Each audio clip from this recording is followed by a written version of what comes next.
Freedom, man. That's what it's all about.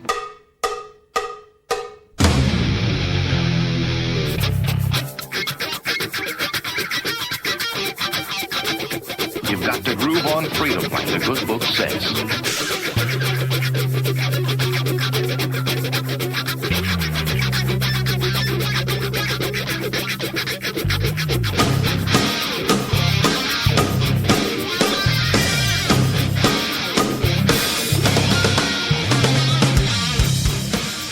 Welcome. You are listening to What on Earth is Happening. This show will discuss the topics of human consciousness, mind control, natural law, the occult, and all issues that affect the freedom of the people of Earth.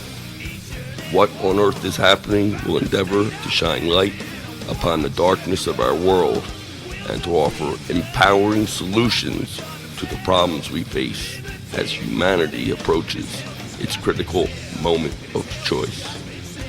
And now, here is your host, Mark Passio.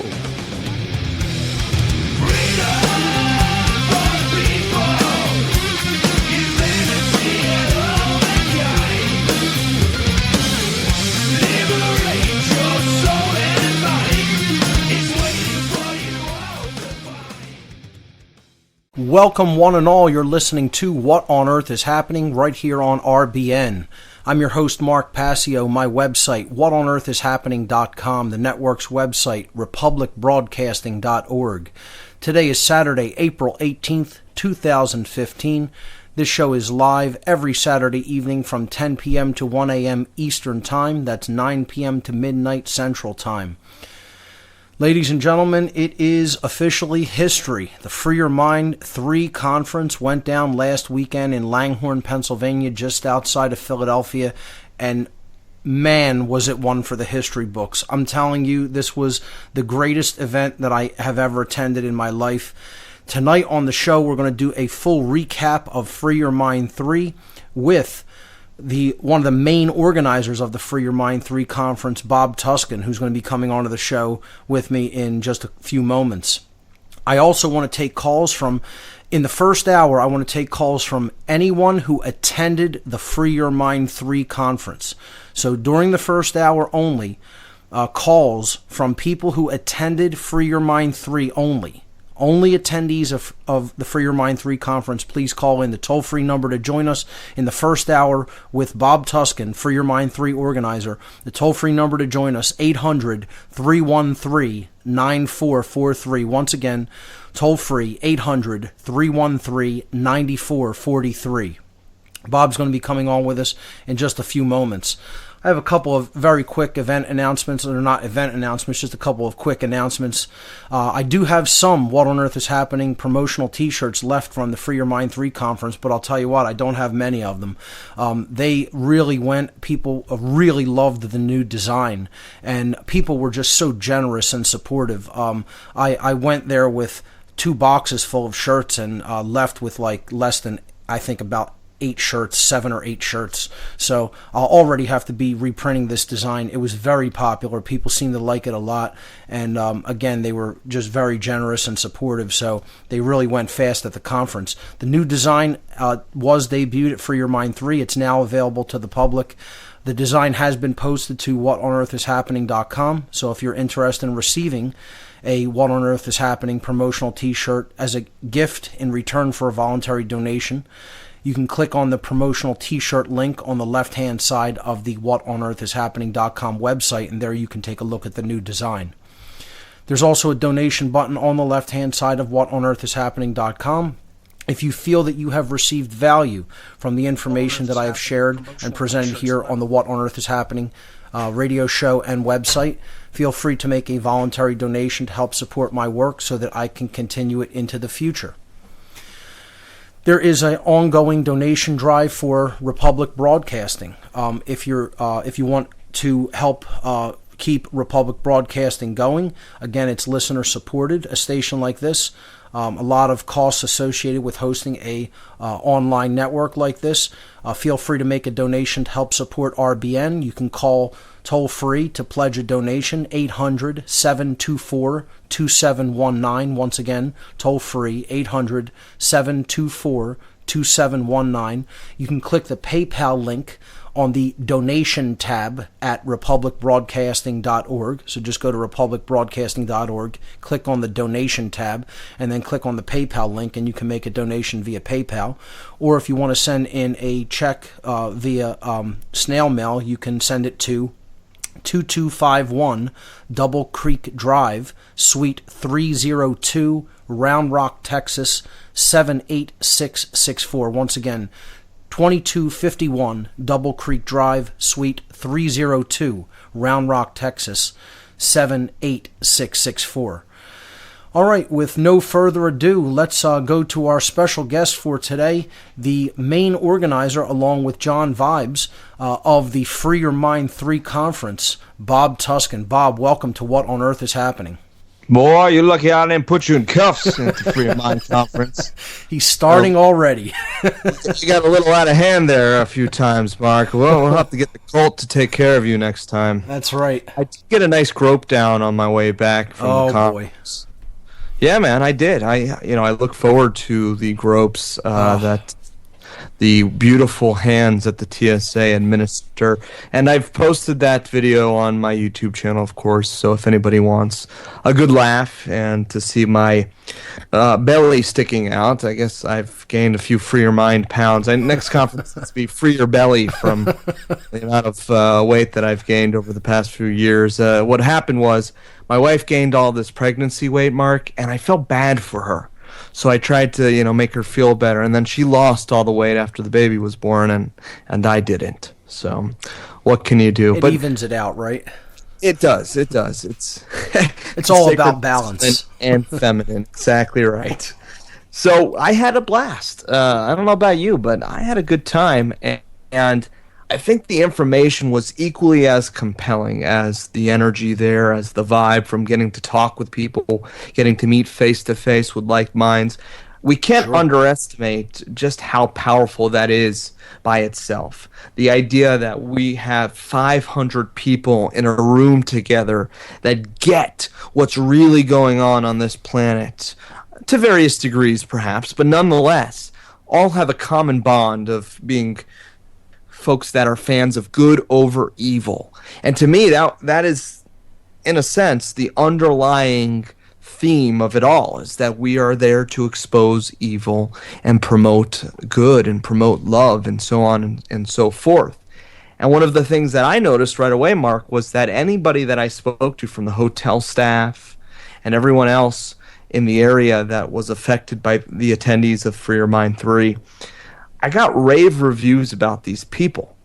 I was just curious, how they were receiving us. I wanted to know how the various hotels in the area and the staff and the bar staff and the people, even the people cleaning the bathrooms, I wanted to know how they received this iconoclastic group that we have. Right. And I got to tell you, we've converted quite a few people just by our very presence. People were looking it up. They were genuinely interested. We weren't ostracized. We weren't marginalized and told we were crazy. We weren't treated poorly.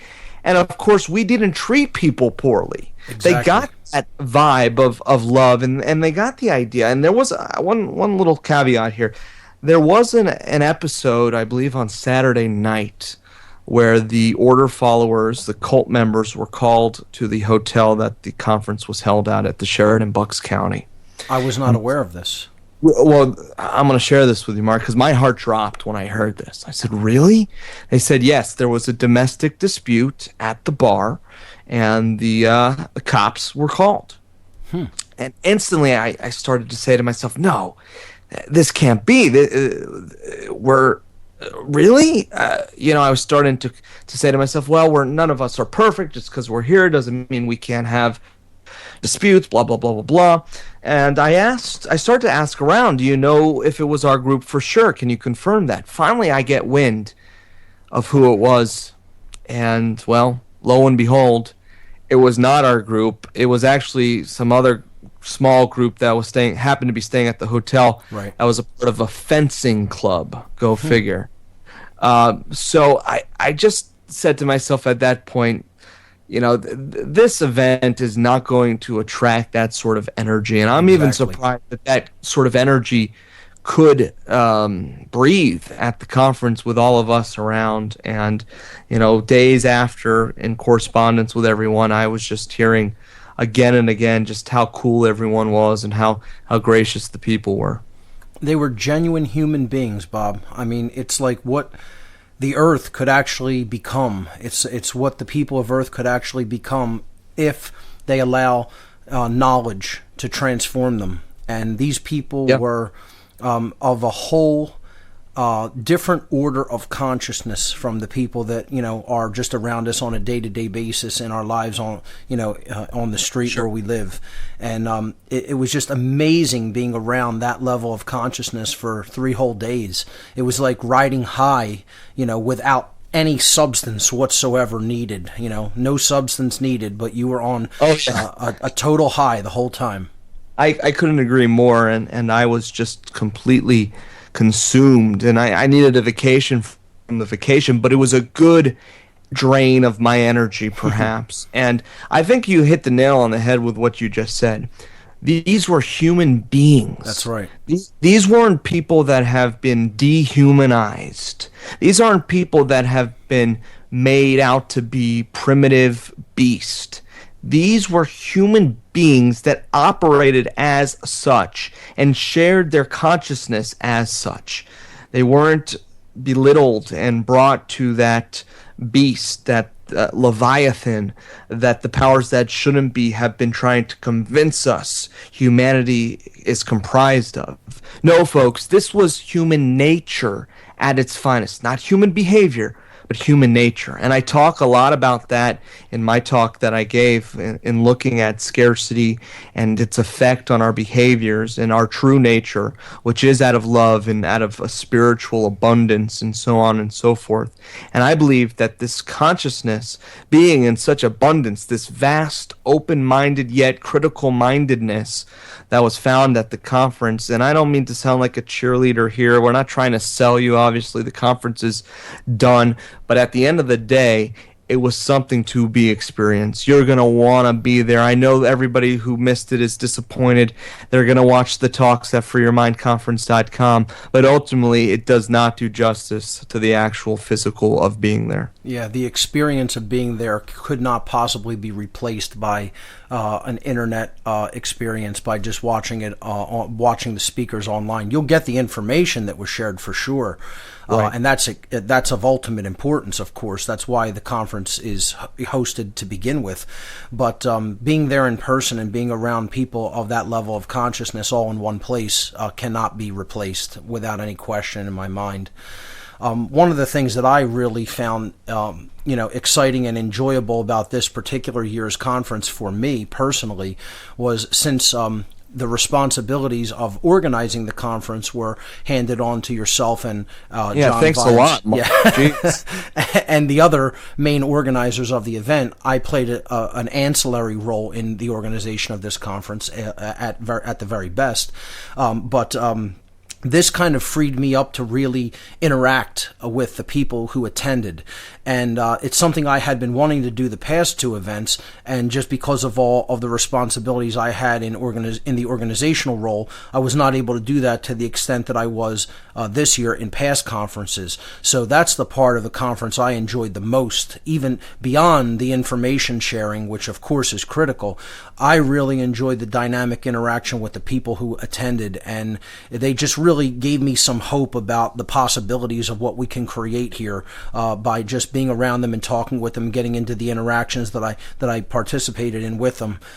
It makes one realize that there are people who are awakened, and they are out there and they are doing the great work. And all is not lost yet as long as people like this are still in the world. I think you're right. I think we forget sometimes that we can come together and stand up against the evildoers and so on and so forth. And we are completely reminded of that and humbled of that realization, if you will, that we are powerful and we are able to stand up in the face of tyranny and say enough is enough, and that there are other people out there willing to do so and hold your hand side by side, if you will. Absolutely. And that word that you just said there, that is a word I repeated again and again at the conference. It was a humbling experience for me. So many people came up to me and conveyed, that they thought that the work that I've been putting out over the past several years has had a profound impact in their lives. And they came up to me with such an entire attitude of gratitude. Their thankfulness was overwhelming, and the outpouring of support and generosity was in fact very humbling, for sure. The interesting thing about that is that I was thinking to myself, Mark, we talk often about what one person can do, and then we see that one person can do a lot. And for instance, we don't even know what sort of butterfly effect takes place after our actions. For instance, I had no idea that hooking up some crazy dude from Philly who had this local presentation he was giving would turn into a freaking rock star named Mark Passio with What on Earth is Happening. I had no idea giving you a radio show was even a good idea. I thought at first you were kind of crazy and probably full of it. And I wore my tinfoil hat religiously for the first 15 shows that we produced for you. No, of course I'm joking, but nonetheless, I've been overshadowed now, and now one of my claims to fame is the guy who gave Mark Passio a freaking radio show to begin with. Go figure, So it's humbling to me, back to that word, because it's awesome to see the unintended consequences of how one thing leads to another, right. And there is, with every action, a reaction, and so on and so forth. And I struggled with this, Mark, and I know you do as well, because part of me was wanting to put my ego in check. So when you have hundreds of people come up to you, and you're one of these people that does not like the idea of celebrity or ego, right, or however you want to frame it, it makes you wonder sometimes. You start to feel a little uncomfortable, after the first 10 people come up to you and say, "Thank you, man. I appreciate you, Mark. I appreciate you, Bob." I start to say to myself, "Geez, am I just stroking my own ego here? What am I doing this for?" And after a while, I started to realize that, again, it's more than the ego, dude. It's something that is an unintended consequence, that there is gratitude given, but I have the same sort of gratitude to everybody else that I've learned from. Exactly. And that's nothing that is something that gets to our head in a negative way. It only inspires us and makes us stronger to continue our trip down the rabbit hole, so to speak. And that's, to me, the bottom line. And again, very, very humbling and very, very rewarding at the same time. Without a doubt. Bob, let's talk a little bit about some of the speakers and their information. What speakers really made an impact for you? I got to tell you. Let's hold that because there's the break music coming in. So we'll get to that. This is going to be good, Mark, because when we get back, I want to share with the listeners, dude, some of the speakers that I had no idea would be as freaking profound as they were. Great. We'll get to that on the other side of this break. Ladies and gentlemen, you're listening to What on Earth is Happening. My special guest this evening, Bob Tuskin, Free Your Mind 3 organizer. We'll be right back. On Earth is Happening here on RBN. I'm your host, Mark Passio. My website, whatonearthishappening.com. Tonight on the show, we're talking to Free Your Mind 3 main organizer, Bob Tuskin. And the toll-free number to join us, if you attended the Free Your Mind 3 conference, we want to hear from attendees of Free Your Mind 3. We'll put you on the air with the main organizer, Bob Tuskin, and get your reactions to the conference and get your suggestions for future events. The toll-free number to join us, 800-313-9443. Bob, before the break caught us in the first segment, we were getting ready to talk about some of the speakers and the information that they shared. Who were some of the speakers that had the biggest impact on you at this year's conference? My talk, of course, was the number one talk at the conference. Naturally, sure. So, like you, Mark, I didn't get a chance to listen to as many talks as I would have liked to. I was in organizer mode, and as you know, that's quite consuming, and I'm running here and there and everywhere. But I got to tell you, the few moments of some of the talks that I got a chance to listen to, and all of them were compelling in their own right, but the few moments of some of the talks that I'm about to mention really, really stood out and struck me as, geez, this is compelling, groundbreaking material that's being shared here. This is original material.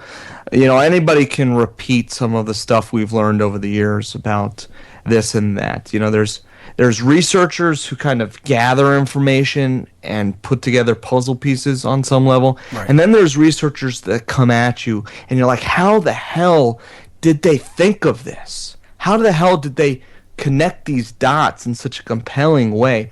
And I got to tell you, Ross Ben was one of these said individuals who brought forth original research that I had never heard before that was so freaking compelling that you're going to have to see it. I mean, his look at Philadelphia and the idea behind what Philadelphia really is, and Benjamin Franklin, and just the dots that this man connected were insane. And it really brought into focus, Mark, the synchronistic reasoning why this conference was at Philadelphia. Sure. Or is being held at Philadelphia.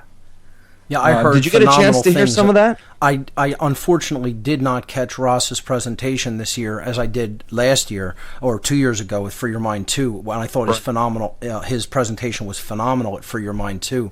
Unfortunately, I was not able to see his presentation live this year, but I heard incredible things about it. I heard people raving about it after he came off the stage.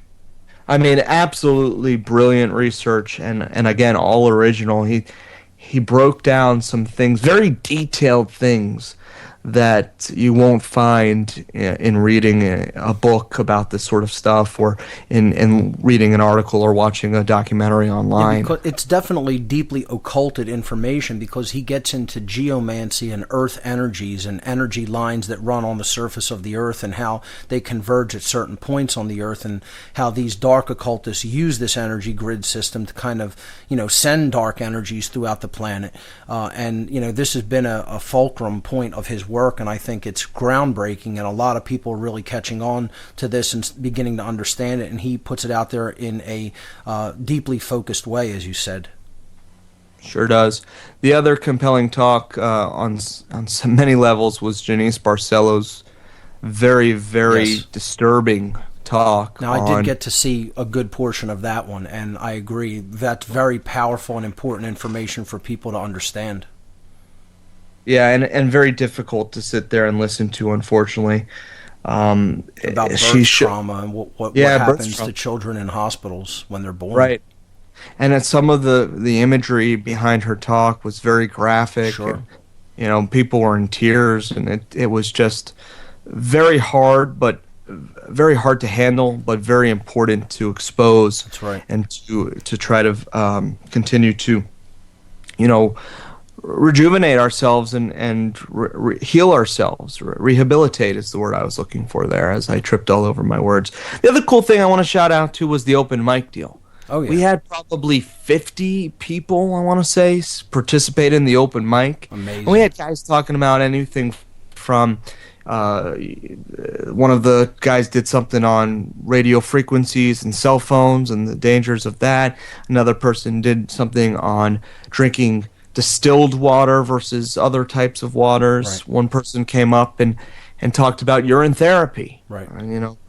Peeing in a cup and having a nice drink, and so on and so forth. So it was really cool and very eclectic to hear all of the people doing the open mic talks, and I'm not doing it justice, so you're going to have to go to freeyourmindconference.com, which in the near future will have all of the lectures available for you to watch at your own time in your mom's basement with your tinfoil hat. FreeYourMindConference.com will have that all. Mark, let's get some calls in a minute. What do you say? Sure, absolutely. Let's go to the phones.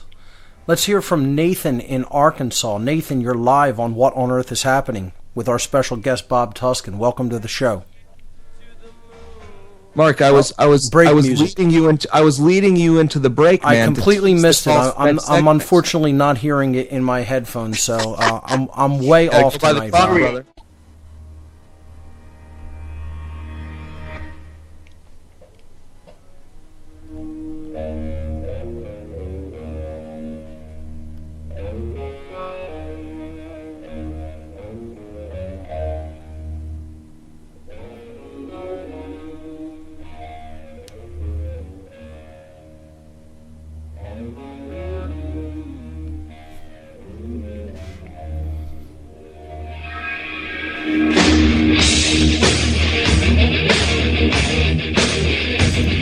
Welcome back, everyone. You're listening to What on Earth is Happening right here on RBN.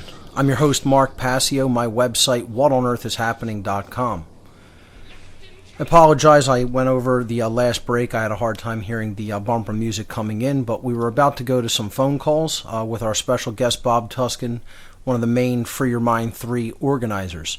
So let's hear from Nathan in Arkansas. Nathan, you're live on What on Earth is Happening. Welcome to the show. Hey, Mark, it's Nathan. How you doing? Nice to talk to you again. Absolutely. So I had to sell some stock in order to make my way over to Free Your Mind 3, but let me tell you, it was completely worth it. That's awesome. I'm glad to hear that. It was good to see you, Nathan. I remember you distinctly now that I hear your voice. Nathan was walking around with his acoustic guitar and doing all sorts of uplifting little ditties as he walked by. Yeah, and everybody appreciated too. Sometimes I do it on the street, and people walk by and they won't even it's like they're zombies. You know, you ever see a zombie out in public? All the time. Yeah. So on the way there, I got sexually assaulted by the TSA a couple times, and once on the way back as well. I heard you talking about that, Bob Tuss. Listen, it's not considered assault if you're volunteering for it. All right. I mean, it's not rape. It's not rape if you're giving it up, man. Right, of course. Well, one of the talks I really liked was, of course, Mark Passio's talk. I mean, I really liked the interview with the typical order follower. That was, pretty typical, right? I'd say that there's more of them out there than we could possibly imagine, and we know what our work is to do now. You know, we have to reach the minds of these people and transform them. Yeah, a whole army of them, right? So one thing I did when I got back to Arkansas was I started a meetup group called the Arkansas Anarchists, and I stole a few of your ideas, Mark, because you have such great ideas. No such thing. You know, it's all out there for using it and helping people with that information. You know, feel free to take it and do what you will with it. You know, that's what it's out there for. Yeah, I used some sacred geometry. I designed a symbol, which was a outline of Arkansas, and I put that in red and blue, and then I put a anarchy symbol, the circle and the triangle with a line through it. I put that on top of the Arkansas outline, and I put that in green and purple. So I stole a lot of your ideas, like about color meaning, symbolism, and well, let's say you incorporated those ideas. Yeah, man. Fair enough. The best, all geniuses do that, you know. Sure. They borrow from each other. Sure. So one of my favorite, if I had any advice for future shows, I would just say eventually you're going to need a bigger venue, right? Because if it keeps growing at this rate, there might be thousands of them next time. So, well, that's a good thing. You know, the more people that are coming online to this information and becoming involved, the better.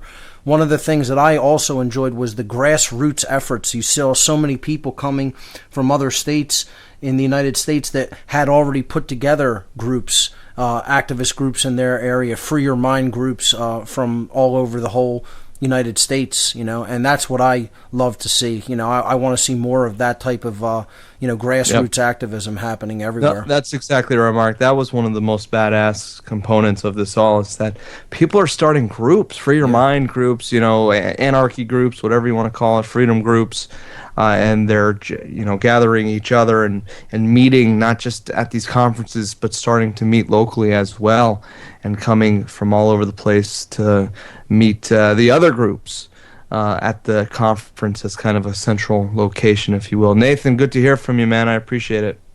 All right. Nice talking to you again. Thank you so much, Nathan. So one quick thing I want to mention regarding my talk is that, and I'll say this for the first time on air, is that I announced what is going to be a new campaign that I'm launching as part of What on Earth is Happening. It's going to be called the Quit Your Cult campaign. And I don't know exactly what this is going to entail. I'm still formulating ideas, probably going to have a subsection on the website regarding this, but this was a big part of my talk, which was called The Cult of Ultimate Evil, Order Followers, and the Destruction of the Sacred Feminine, which I delivered at Free Your Mind 3.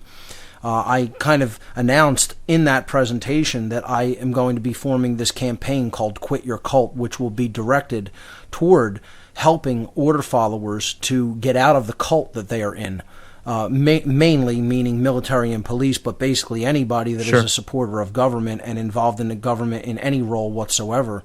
It's going to basically be like, steps to take at a grassroots level to help people to understand that what they're involved in is coercion and violence, and it constitutes a cult, and it has all the same trappings and all the same techniques that cults use throughout time. And that's what my presentation was basically about, how order followers do constitute a cult. And it emphasized the necessity, the moral obligation that people who are awake have to help these people to come out of that mindset and quit their cult. So that's going to be coming up over the next several months here on What on Earth is Happening. I'll be formulating this campaign called the Quit Your Cult campaign. So just wanted to mention that formally on the show and tell people to watch out for that in the coming months. Watch out for that, boy. Yep. You better watch out for that. Mark, I'm already thinking in my crazy mind here of ways in which I can participate in Quit Your Cult outreach, and I have some ideas here. I don't want to let the cat out of the bag. I'll run them by you off the air. We absolutely should talk about that then, Bob. Yeah, without a doubt. Absolutely, because I'm the type of guy who likes to go out there and confront people. I'll just say that much and hint at that movement. But let's just put it this way: I have some ideas of doing some outreach, getting some outreach going on. That's what this entire campaign is going to be all about. That sounds great. So let's take a couple more calls. Let's hear from Rahul in Washington. Rahul, you're live on What on Earth is Happening. Welcome. Hey, Mark. Hey, Bob. Good to talk to you. Yo, Rahul. It was good to see you at the conference, dude. Yeah, it was awesome. I just want to have a couple things I just want to say about the conference. The people there that I met were absolutely the most intelligent, kindest, most loving, most generous people, and every single one of these people is dedicated to truth and goodness and ending evil on this planet. And it was just one of the most amazing experiences I had meeting all these people. And my only regret is that I wasn't able to personally talk to everyone. There's so many people there, and it's only 3 days. But, the people that I was able to talk to, they just blew me away. I totally agree. I mean, I couldn't have said it better. I completely concur. When I was talking to the people, when I was first meeting someone at the conference, like a complete stranger, and I was talking to them for the first time, it really wasn't like a first-time meeting. It was almost like it was like a reunion between old friends who hadn't seen each other in a long time. It was like that level of just care and respect towards one another, because these are the people who are trying to stop what's happening on this planet. And I mean, it was like meeting your spiritual family. Really, that's the best way I can put it. These are my brothers and sisters, and it was just that's right. One of the best experiences of my entire life. I mean, that's a great testimonial to the energy that this conference brings about. And that's what it's all about. It's about bringing people of that kind of a mindset together with each other so that they can share their ideas and network amongst each other and, build upon the work that they've all done and just share their ideas. And I think on that level, it was beyond a phenomenal success, and I could not have possibly hoped for anything better. Thanks, Raul. Yes, thank you. Raul, thank you so much for the call. Let's hear from Gary in Pittsburgh. Gary, you're live on What on Earth is Happening with our special guest, Bob Tuskin. Welcome. I just wanted to share how great the conference was, and I liked what Raul had to say. Yes. It wasn't like being around a bunch of strangers. It was like we had this bond in common, this thing, like-mindedness, or whatever you want to call it. Everyone I talked to was so kind and courteous, and I happened to mistakenly leave some ounces of silver on the table where I had all my DVDs, and I was gone for like an hour and a half and came back, and every one of them were still there. Yeah, I bet. How many Gary, people? let me interrupt you for a second here. Gary's been calling my show for probably years now, and Mark's show as well. And I got to tell you, he's always been a pretty cool dude calling the show, and I've been reading his emails. But when I got to meet Gary this past conference in person, and he came up to me and said, "Hey, I'm Gary from Pittsburgh, calls your show, you know me?" And I said, "Yeah, dude." It sealed the deal for me. These people that we see as numbers on a piece of paper or numbers on a computer or just names on a computer screen, these are real people, and Gary is a genuinely real dude, and I love you, Gary. It was great to see you, man. Thanks, Bob. I just wanted to say I've learned so much from you guys. I've been listening to you both since you were on Oracle, and I know the story about you two guys, how you brought Mark onto Oracle and then on to RBN, and I just feel so honored to be in this circle with you guys and all these people that have awakened to some truth. And I just got off the phone with Janice. I got one of your shirts on, Mark, and everybody was commenting. I'm up at the New Moon meeting. We're coming back home right now, where we asked you to speak if you can find the time this year. Anyway, I was just blown away by all, like I was sharing with you and Steve the other night, Bob, about the people that came from all over the world by themselves. Yep. Like Renee from Switzerland. I don't know if you got to talk to her. Yes. I was like, you came here by yourself. She says, yeah, I think my husband thinks I'm crazy, so he was glad to get rid of me, and I wanted to be around some like-minded people. But it was Mark. I was explaining to him. I felt like I was witnessing. You remember that movie, The Close Encounters of the Third Kind, where all these people held to converge on that mountain? Yes. That's what it felt like, Without a doubt. It wasn't like people had a lot of money to get there either. They scraped together like, the dude with the guitar, and they got it together and they showed up. And I definitely think we're going to need a bigger venue next time. Tell you what, I'm going to bring a busload if I can. Because the people that I brought up, and I have a pretty big network of people, they're going to they're sharing with others now how great it was, and none of them were sorry they came up, and they were just blown away by the whole thing. And I got to interview Springmeyer and Janice. I just got off the phone with Janice a couple hours ago, and she was so overwhelmed with the joy and the love she felt there. And she sold over 60 books, and everybody needs to read that book. I'm buying a case of them off her this week and trying to help her out. But, you just want to support everybody that spoke there and everybody, because I know you guys don't get paid. And, I do what I can. I have my own activism. I spend a lot of my own money. And, it's just so rewarding to touch some people and wake them up, because, waking people up has become an art form. You really have to Be careful how much information you bring. And, you know, these people are all sick. They're spiritually sick. But like you say, Mark, they're mentally ill. A lot of them are mentally ill. When they see the truth, they don't want to see it. And I'm really interested in getting involved in that project you got on, going on with the quitting your cult. Stop following orders. That's right. I'm going to put you on DVD and try to pass it around to these police stations and give them a little taste. Sure. I mean, that'll be a big, one of the methods that we'll employ. You know, it'll be a whole, like I said, it'll be a grassroots groundswell effort. That's what the whole Quit Your Cult campaign is going to be about.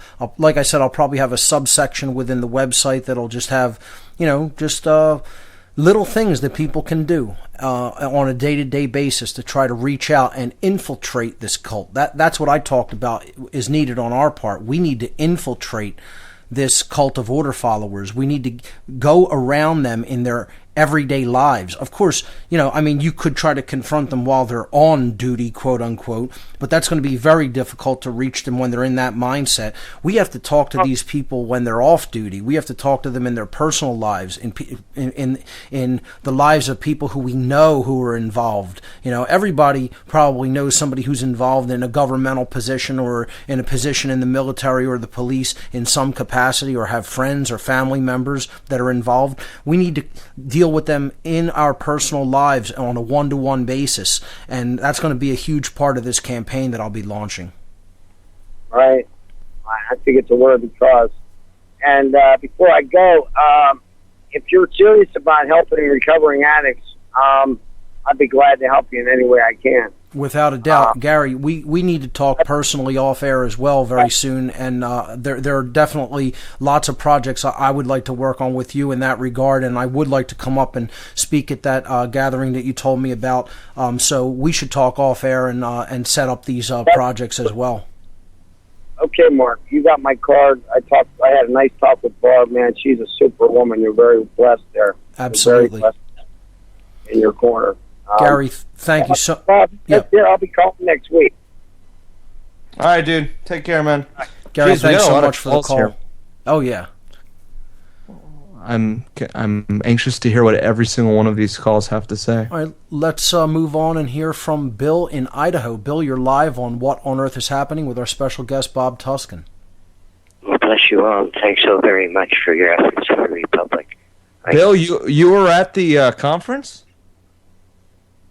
Well, in spirit, of course. I apologize. Oh, okay. I was going to say, how did I miss Bill from Idaho, who's another caller who's been calling in for years now? Well, I just would offer blessings and thanks, but considering that it was only due to Manny at the board, you at the station on the broadcast that caused my video to go international, while I was outlining each and every step of either their assault or their... We're coming up to a break. Hold on. We'll be right back, folks.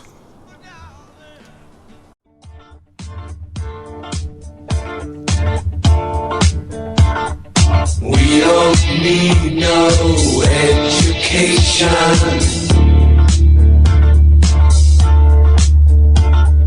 We don't need no thought control. No dark sarcasm in the classroom. Teacher, leave them kids alone.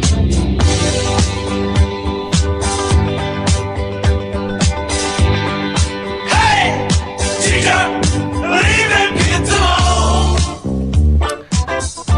Mark, are teachers considered members of the cult?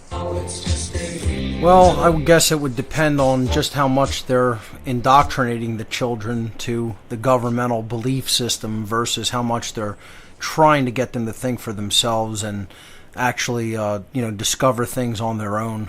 So, how about the government school teachers teaching Common Core? Can we safely say that many of them are cult members? I would say that they lean toward the being cult members, or maybe they're ancillary cult members. But I'll reserve a little bit of judgment on the teachers in this whole thing. I mean, it's a big part of it, don't get me wrong, but the people I think we have to target and reach to deprogram them from deep mind control and violence is the military and the police, especially the police. I mean, the police are the most brainwashed out of everybody. That they are the most deeply put into a cult mindset than anybody else these days. Not that the military isn't, but what we see going on in police violence and brutality is so unacceptable that I think they're the people that we have to, reach with this information more than anyone else. We have police in all of our schools across the country nowadays. Unbelievable. And the schools look more like prisons. Our schools, exactly. Yeah, we said that at the same time, for sure. You want to do a few more calls, Bob? We can squeeze them in. I mean, we're basically out of time this hour. I don't know if you planned on going along with them. We could hold over for another segment or two and wrap up the callers from the conference. Yeah, let's do it. I'm interested to hear what they all have to say. Great. Let's hear from John in California. John, you're live on What on Earth is Happening with Bob Tuscan. Hello, this is Josh in Virginia. Oh, Josh in Virginia. I'm sorry. All right. Sounds good. Got a little bit crossed up there, but no worries. Hey, Josh, how are you? Good, no problem. Mark, I don't know if you remember so many people there. I got you to sign my copy of James Billington's Fire in the Minds of Men. Yes. And it's a appropriate book, in my opinion, because it's on origins of the revolutionary faith, and anyone who hasn't should check it out. Any section of that book could take years of study. But I just wanted to say the whole weekend was just synchronistic in so many ways. The people there were so open and accepting. I had events happen outside of the conference that were more profound than what I learned in the conference. Sure. That makes sense. I actually ran into two old friends, one who was a really good friend that I haven't seen in probably 10 years, and both are military. And, the things they were saying were right along with your presentation. And I wasn't planning on speaking about this, but when I first found your work, I decided to quit my cult. I had meager down the landscaping with my fish. Oh, we got to hear this when we get back, Mark. We got to hear this. Hold on through the break, and we'll let you continue on the other side. Ladies and gentlemen, you're listening to What on Earth is Happening right here on Republic Broadcasting. My special guest, Bob Tuscan, main organizer of the Free Your Mind 3 conference. We'll be right back.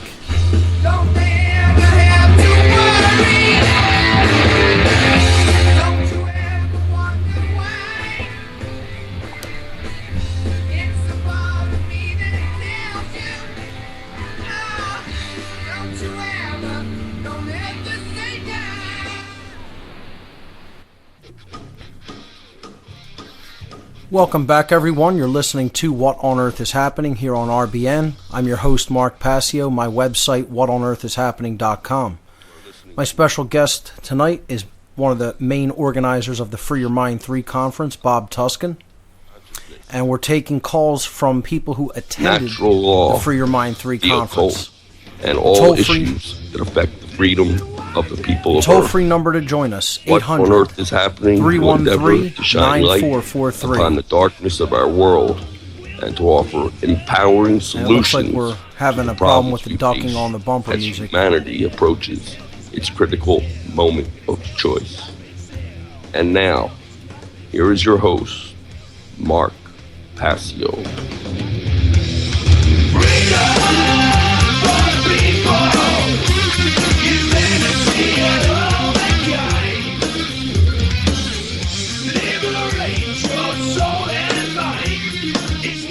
Okay, Okay, welcome back, everyone. Again, the toll-free number to call in to the show to talk with Bob Tuscan, main organizer of Free Your Mind 3, 800-313-9443. We're asking for calls of people from people who attended the Free Your Mind 3 conference, so we can get their feedback and their suggestions.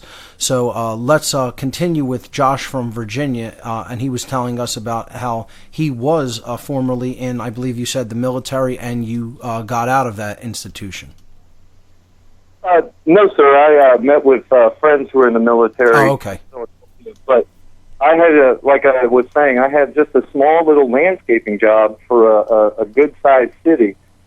And I was internally conflicted because I was not above the work or even the people I was working with, but I was above the institution I was working for.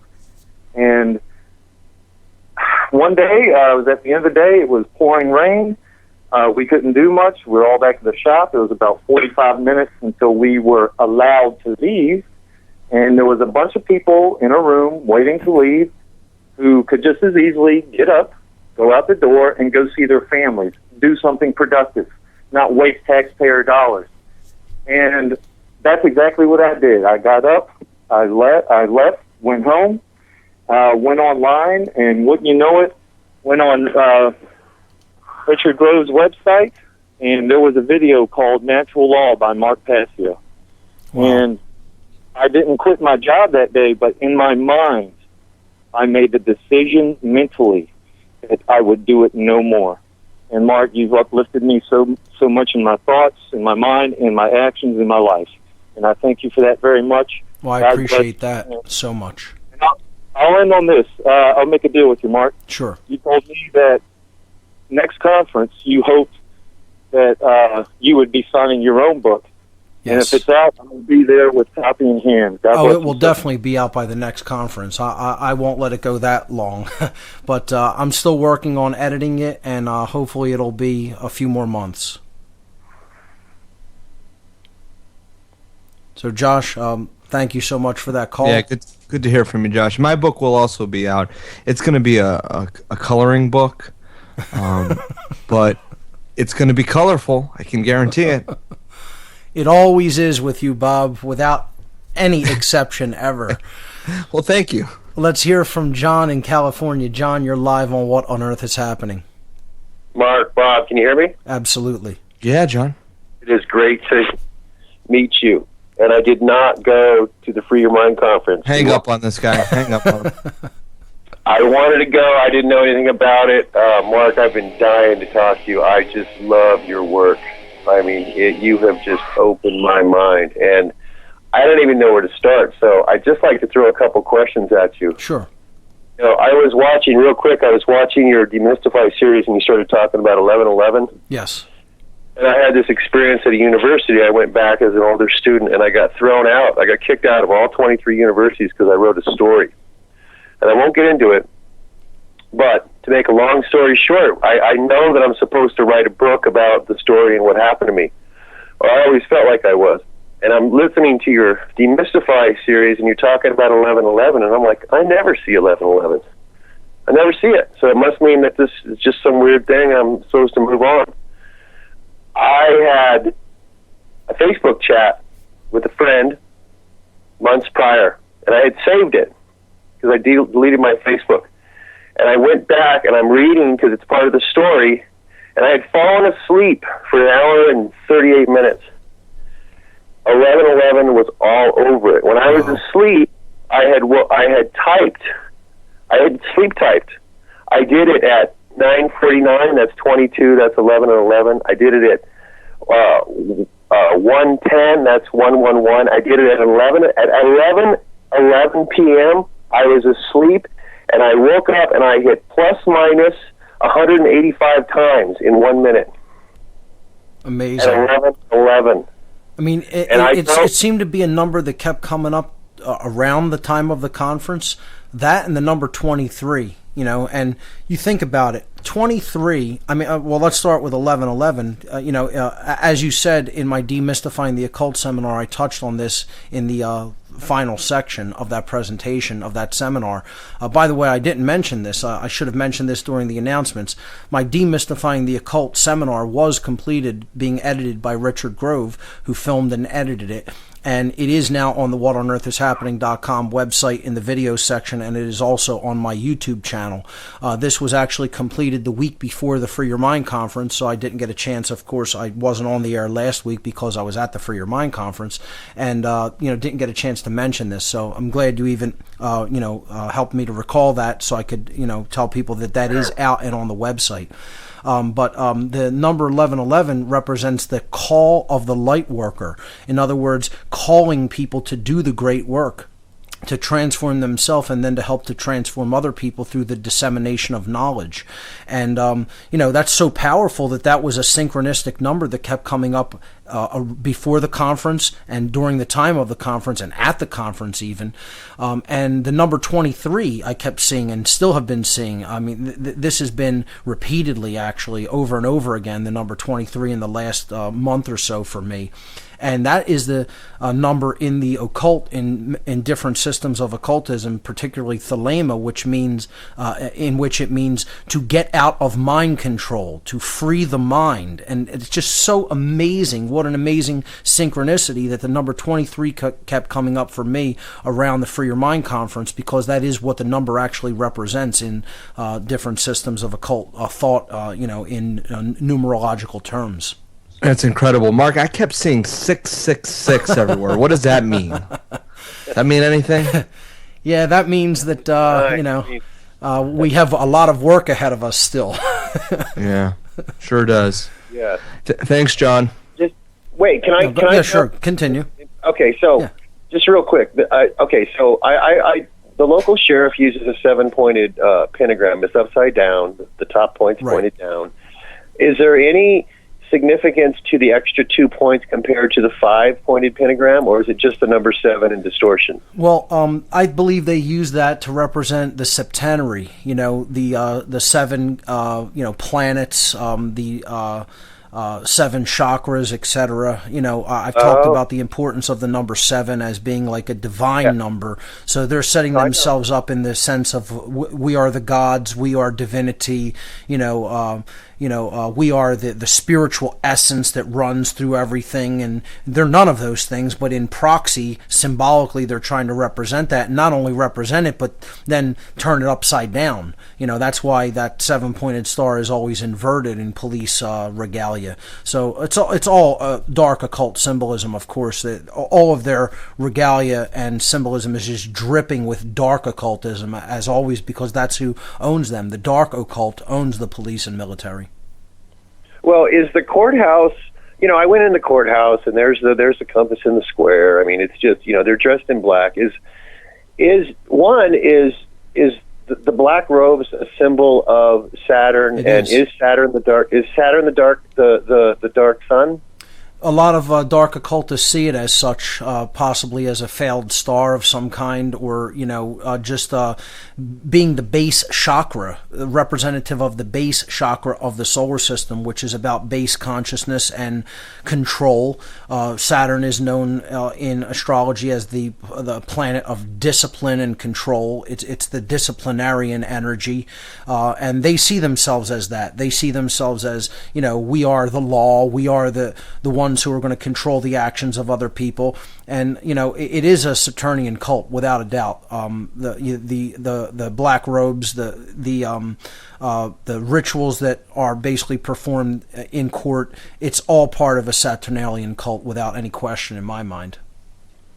All right, one more thing, and I don't want to keep it too long. I know you've got other callers. Have you ever heard of negative pleasure? No.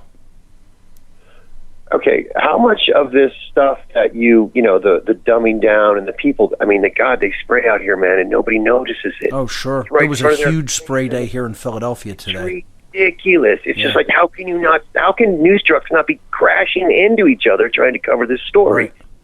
But basically, the story that I wrote was about negative pleasure. When we're young, we're abused, we attach pleasure to the abuse event, we shut down emotionally, and we grow up, it comes out in different forms, as projections, and so basically we have to hurt not to feel. And when you look at the 777, and the one that I see they remove the most is the emotion. You know, we're popping pills. We're not feeling, man. We're not feeling. And I've done some personal work. I've been in the fetal position when I sobered up, and oh my God, it hurts. But that's what I want to write about. And so I'm just curious to know if you've ever heard of the term and how much of it you think, correlates. Because I see a lot of correlations between negative pleasure and, the 777, specifically the 7 that represents emotion. Yeah, I'm not as familiar with this concept. I'll have to look it up and do some research on it and perhaps, talk about it a little bit in the future. Yeah, I would like to talk to you again. I'll let you go. I appreciate you taking the time, but I sure would like to talk again. Absolutely. I'll just call back in. John, thank you so much for your insights. All right, Mark. Thanks, bye. Let's hear from Ivan in Phoenix. Ivan, you're live on What on Earth is Happening with our special guest, Bob Tuskin. Ivan, are you with us? Yeah. There he is. Ivan, did we meet at the Free Your Mind conference by chance? I don't know, because I don't know if I have posted something on Facebook that I showed up in Philly on a Thursday for some conference, and I blinked, and next thing I know, I was getting off a plane on Monday in Phoenix. So we did meet or we didn't meet? I'm confused here. I don't know. Maybe it was a dream. Yeah, we met. It did go by like a blur, didn't it, Ivan? So fast. Yeah. It made me think of what David Icke has talked about. You know how when something's dreadful and painful, it takes forever, and when you're like around a beautiful woman, how it goes by quick. Well, this whole weekend, that it was just so full of goodness and so much of everything that it was like 100-fold. It went by, like a blink of the eye. Time flies when you're having fun. That's for sure. Yeah, I mean, I initially showed up as just a, observer for the first conference, and ended up helping you guys. And the same thing with this one, with the intention to help you guys. But I don't know how anybody can take it all in, because even just as a spectator or somebody just there, to get the conferences, the meet and greets, to talk to each speaker, or to network with the other attendees. I mean, There's just so much going on that it's just overwhelming altogether from the get-go. It definitely can be overwhelming, especially when you're like one person that a lot of people are, running things by and, throwing information at and, talking to and, sharing insights with. And it's like trying to remember people's names and faces. And, when you're just one individual trying to do that with a whole lot of people, it can definitely be overwhelming for sure. But, I think especially Yeah. I'm sorry, go ahead. No, go ahead.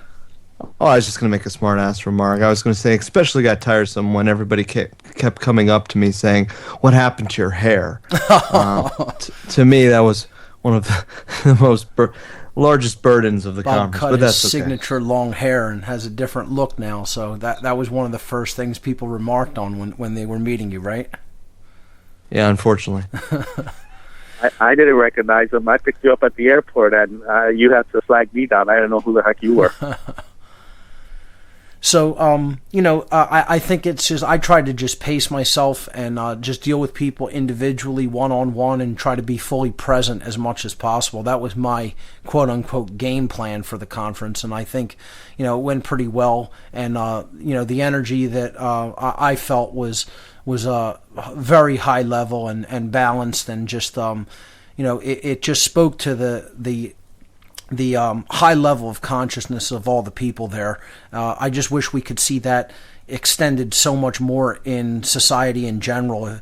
Barb and I were talking and saying if, we could help to foster this level of consciousness throughout society on an everyday, day-to-day basis, I mean, the problems of the world would go away so quickly, and we would become a Type 1 civilization overnight, practically. Well, Mark, I'm here to announce for the first time ever from the makers of the Free Your Mind conference and What on Earth is Happening in the Bob Tuskin Show. We will be. You're already laughing. I haven't even said what I was going to say yet. We will be starting the first ever Free Your Mind city. It's going to be a collective, if you will, of all these individuals. And we're just going to move into either Mark's backyard, if he can fit us all, or somewhere. I don't know where we'll go, but we'll have to have a Free Your Mind compound somewhere. A Free Your Mind intentional community, right?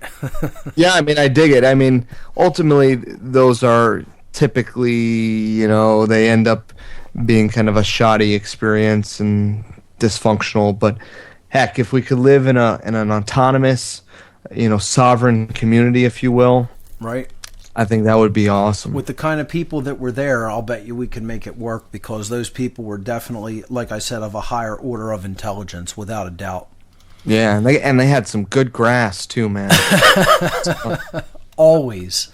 Hey, you guys just touched on a whole bunch of stuff there. Bob, you posted something on Facebook that you and John asked some of the hotel workers and stuff what they thought of the attendees, and that all you got back was positive, responses. That everybody was friendly and appreciative, and totally different from what you would think of crazy conspiracy theorists. Well, Ivan, I want to bring something up here, and we have a lot of callers, so I don't mean to take away from going right back to the phones here, but I got to share this and talk about synchronicity. All right, somebody who worked at the hotel with us, and I hope this is okay for me to say this, Mark, but somebody that worked at the hotel who was a part of their planning department, I'll just say that. That very day we came into town was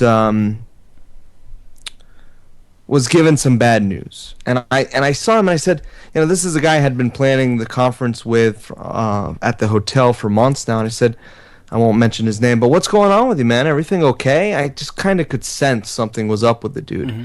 Turns out he had been given the diagnosis that day that he had cancer. Wow. Pretty bad cancer.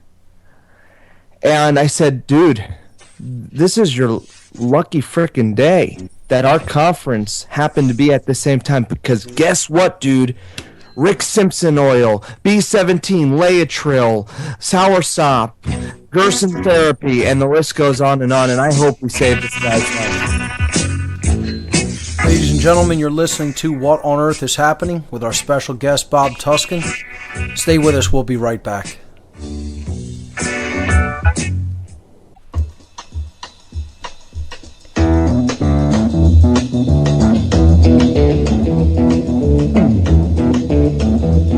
You know the day destroys the night, night divides the day.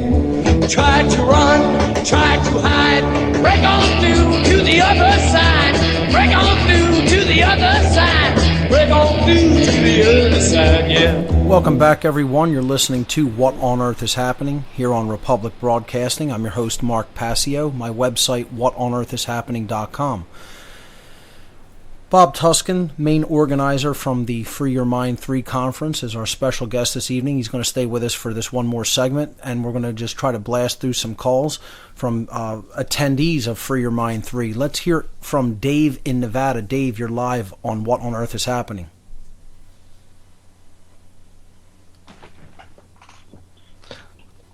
Mark, Did you lose Dave? The list I'm looking at has Chris from Des Moines, right, Debbie from Connecticut, move on to Chris, and Jason. Let's move on to Chris from Des Moines, Iowa. Hi, Chris. Hey, is this Mark Passio and Todd Buskin? Yes, it is. It's actually Bob Foreskin, but you can call me whatever you want. That's fine. I was not at your conference, and if you want to put me, I got some pretty real. I'll hang up on this guy too. All right. But if you want me to, I can hold on. No, go ahead. You can make a comment. Okay. Well, I woke up in 2008, and I've always I create abundance, and I've built things with my hand. That's my job. I have backyard chickens. I have 50 chickens and quail and earthworms, and I'm getting ready to raise fish. I've built a rocket. I create abundance, and I love it. It's the best thing that I can do to help people. It's awesome. And I live in Des Moines, Iowa, and we got this phenomenon going on right now with all these rule followers and rule makers coming into town with this election coming up, and then the Iowa State Fair, and it is the statism on parade. and just was it's a great. I mean, there are so many asleep people walking out there, and it's disgusting. It's the big cult. It's the big cult that we have to work toward infiltrating and helping people to quit. You know, that's what this is all ultimately about. Well, Bob, your talk was all about creating abundance in people's lives and getting out of this artificial scarcity-based mind control. Yeah, that's exactly right. Scarcity is a major tool of manipulation, and it's done in many ways, shapes, and forms. So you're definitely going to have to learn a little bit more about my breakdown of scarcity-based mind control and the subtitle of my talk, which was The Liberation of the Mind, Body, and Spirit, which in many ways is brought to you in abundance. Thanks for the call, Chris. Chris, thank you. Let's hear from Debbie in Connecticut. You're live on What on Earth is Happening. Welcome. Good evening. How are you? Oh, I'm okay. I'm much better now that I'm talking to you. So, Debbie, what did you think of Free Your Mind 3? I have not listened to your radio station for a long time, but right now I am listening to it consistently, and it makes so much sense to me. Well, that's great. Awesome. I mean, that's what it's all about, is making sense of what we're going through in the world together. Absolutely. And I just got back from a cruise from the Bahamas. My daughter paid for it. It was for my 60th birthday. And, I met people from all strengths and walks of life. But, the evilness that I'm seeing right now, it's outrageous. It's widespread. It's everywhere. The corruption, the order followers, people who just basically think that they're in control and own other people. That's what we're dedicated to, helping people to understand is wrong and stopping it in whatever way we can, certainly trying to reach their minds, trying to reach their souls. That's what the great work is ultimately all about. That was a huge part of what many people touched on at Free Your Mind 3, and specifically that's what my campaign that I'm going to be launching on the whatonearthishappening.com website, Quit Your Cult, is going to be all about. Absolutely. Yeah, well, it absolutely hurts me. I mean, it filtrates me. True. And it stabs me in the heart. It really does. I love my Lord. And I love the beauty of Him. And everywhere I turn, it seems like I'm being so attacked. Yeah. It's a difficult time period that we're all going through. And Debbie, I will say to you, stick with the information. Knowledge is the great transformer of people's lives. And, just stay with it and try to stay strong and try to communicate what you've learned to other people as much as you're able. I want to thank you so much for the call. Bob, let's try to squeeze one last call in here. Let's hear from Eddie in Connecticut. Eddie, you're live on What on Earth is Happening. Welcome. We lost Eddie. Okay. Let's hear from Jason in Oregon. Yeah. Jason, you're live on What on Earth is Happening. Welcome. It doesn't look like we're going to have time. Bob, I want to thank you so much for coming onto the show and sharing what we all experienced at Free Your Mind 3, which was an event like no other. You're the man, Mark. What's up, everyone? Ladies and gentlemen, Free Your Mind 3's main organizer, Bob Tuscan. We'll be right back after these words. Stay with us.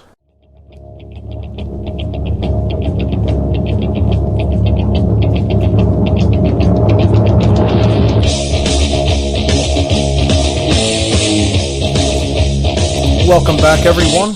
You're listening to What on Earth is Happening right here on RPN. I'm your host, Mark Passio. My website, whatonearthishappening.com. I want to thank Bob Tuscan for coming on for the first half of the show this evening. the main organizer of the Free Your Mind 3 conference. He did an absolutely outstanding job along with his co-organizer, John G. Vibes. I could not have possibly asked for a better turnout and a better organization of this event. I feel I've put it into the hands of the right people, and they're doing just a brilliant job with it. And Free Your Mind 3 was an absolute testimonial to that. Again, it was a humbling experience. The people that showed up, who I interacted with and talked with over the weekend, were just so supportive and so generous.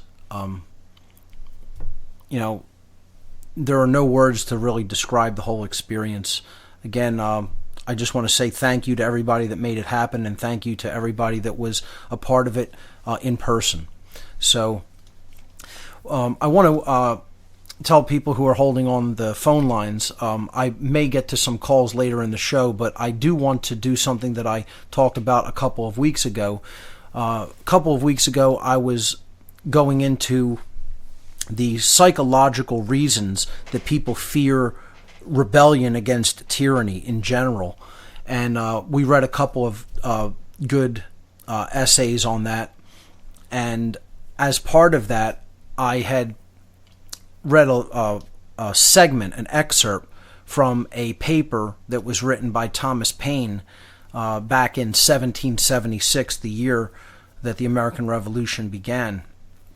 And I told people I was going to read this entire paper on the air, and I think now is a good time to do that, especially as we're on the eve of the anniversary of the American Revolution, and actually we will be going into it, at least here on the East Coast, at midnight.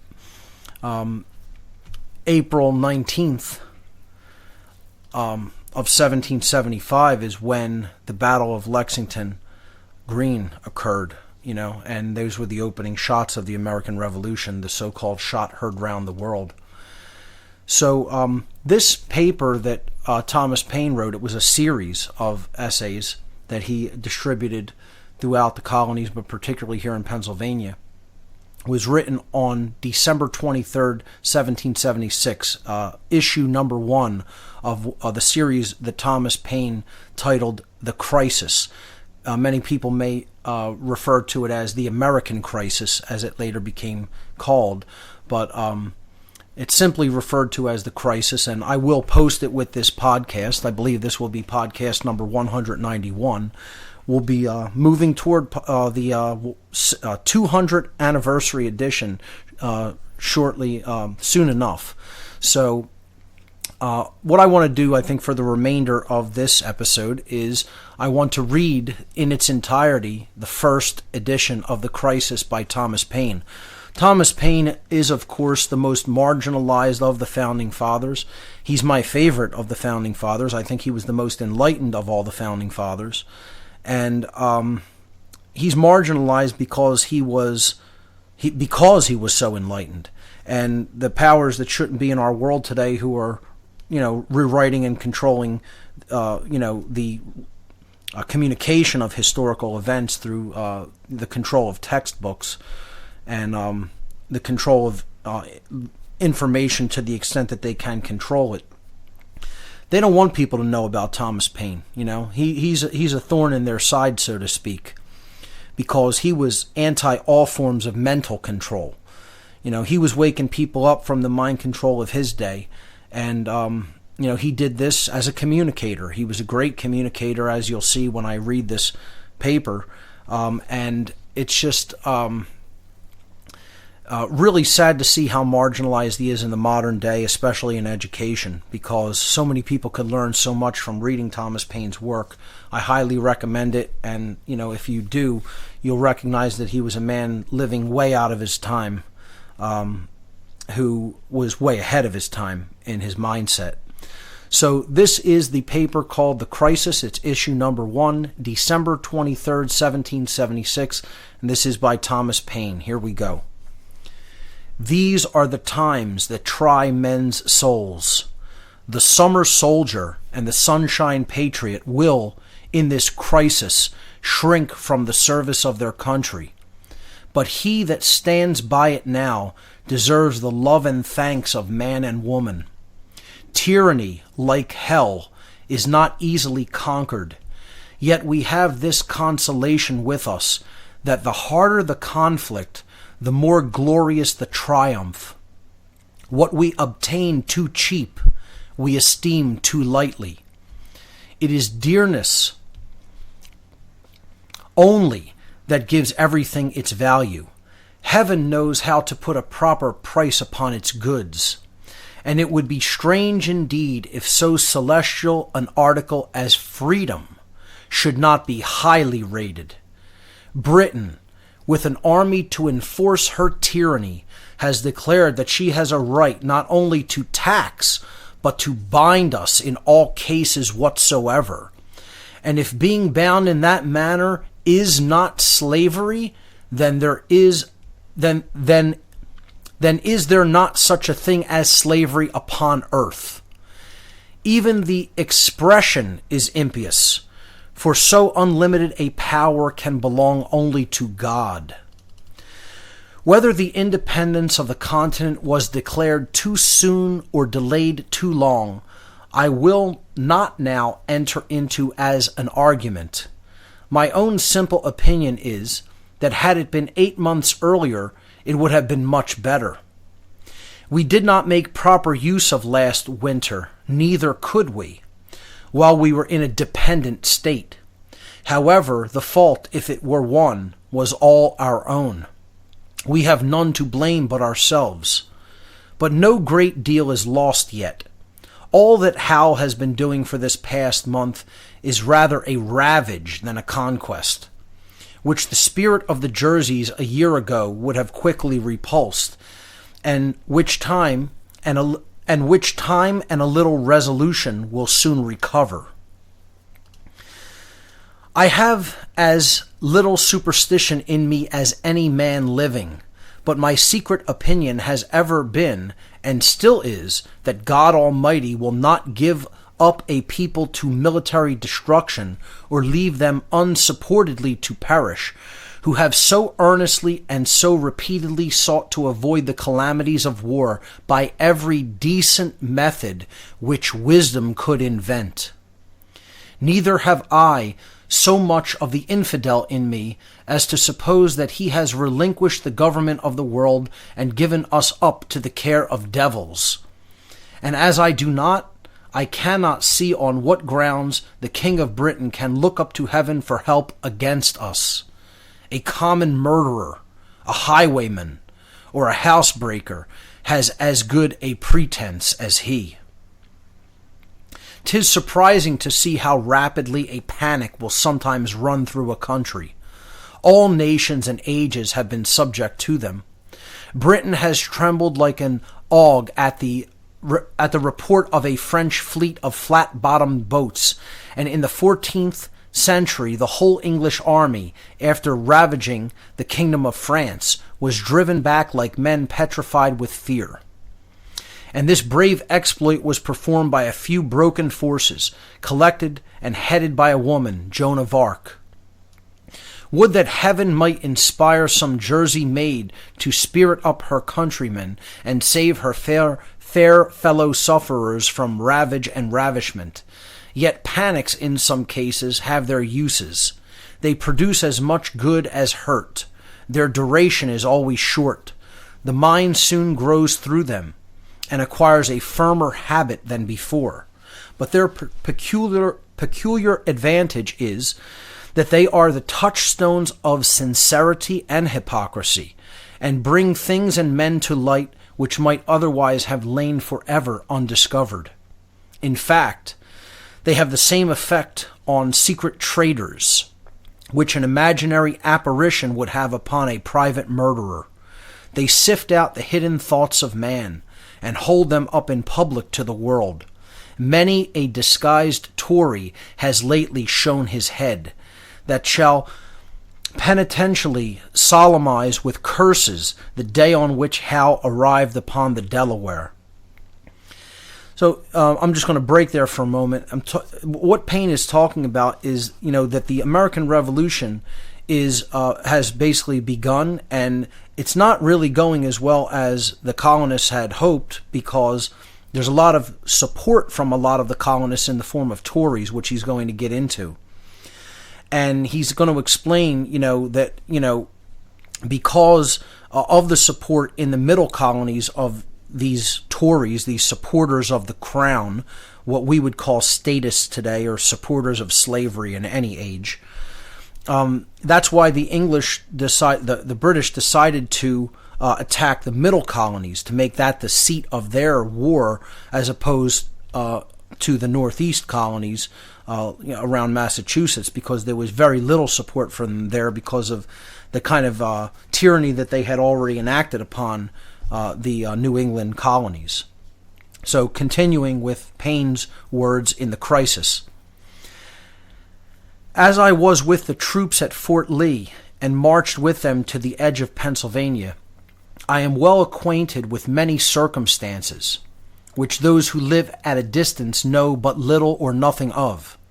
Our situation there was exceedingly cramped, the place being a narrow neck of land between the North River and the Hackensack. Our force was inconsiderable, being not 1/4 so great as Howe could bring against us. We had no army at hand to have relieved the garrison, had we shut ourselves up and stood on our defense. Our ammunition, light artillery, and the best parts of our stores had been removed, on the apprehension that Howe would endeavor to penetrate the Jerseys, in which case Fort Lee could be of no use to us. For it must occur to every thinking man, whether in the army or not, that these kind of field forts are only for temporary purposes, and last in use no longer than the enemy directs his force against the particular object which such forts are raised to defend. Such was our situation and condition at Fort Lee on the morning of the 20th of November, when an officer arrived with information that the enemy, with 200 boats, had landed about 7 miles above. Major General Nathaniel Greene, who commands the garrison, immediately ordered them under arms, and sent express to General Washington at the town of Hackensack, distant by the way of ferry 6 miles. Our first object was to secure the bridge over the Hackensack, which laid up the river between the enemy and us, about 6 miles from us, and 3 from them. General Washington arrived in about 3/4 of an hour, and marched at the head of the troops toward the bridge, which place I expected we should have a brush for. However, they did not choose to dispute it with us, and the greatest part of our troops went over the bridge, the rest over the ferry, except some which passed at a mill on a small creek between the bridge and the ferry, and made their way through some marshy grounds up to the town of Hackensack, and there passed the river. We brought off as much baggage as the wagons could contain. The rest was lost. The simple object was to bring off the garrison, and march them on till they could be strengthened by the Jersey or Pennsylvania militia, so as to be enabled to make a stand. We stayed 4 days at Newark, collected our outposts with some of the Jersey militia, and marched out twice to meet the enemy, on being informed that they were advancing, though our numbers were greatly inferior to theirs. Howe, in my little opinion, committed a great error in generalship in not throwing a body of forces off from Staten Island through Amboy, by which means he might have seized all our stores at Brunswick, and intercepted our march into Pennsylvania. But if we believe the power of hell to be limited, we must likewise believe that their agents are under some providential control. And I want to stop there for a moment as well. What Paine is saying there is that because of the colonists who were fighting the Revolutionary War against the British were on the side of freedom and were fighting against tyranny, that Providence was at their back. This is the idea that if you're doing the great work, the universe will actually assist you. It will come to your aid.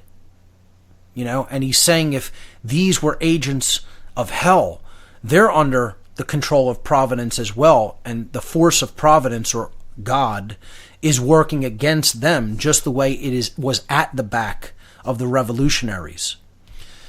People think a lot, in all war, everybody thinks God is on their side, quote unquote.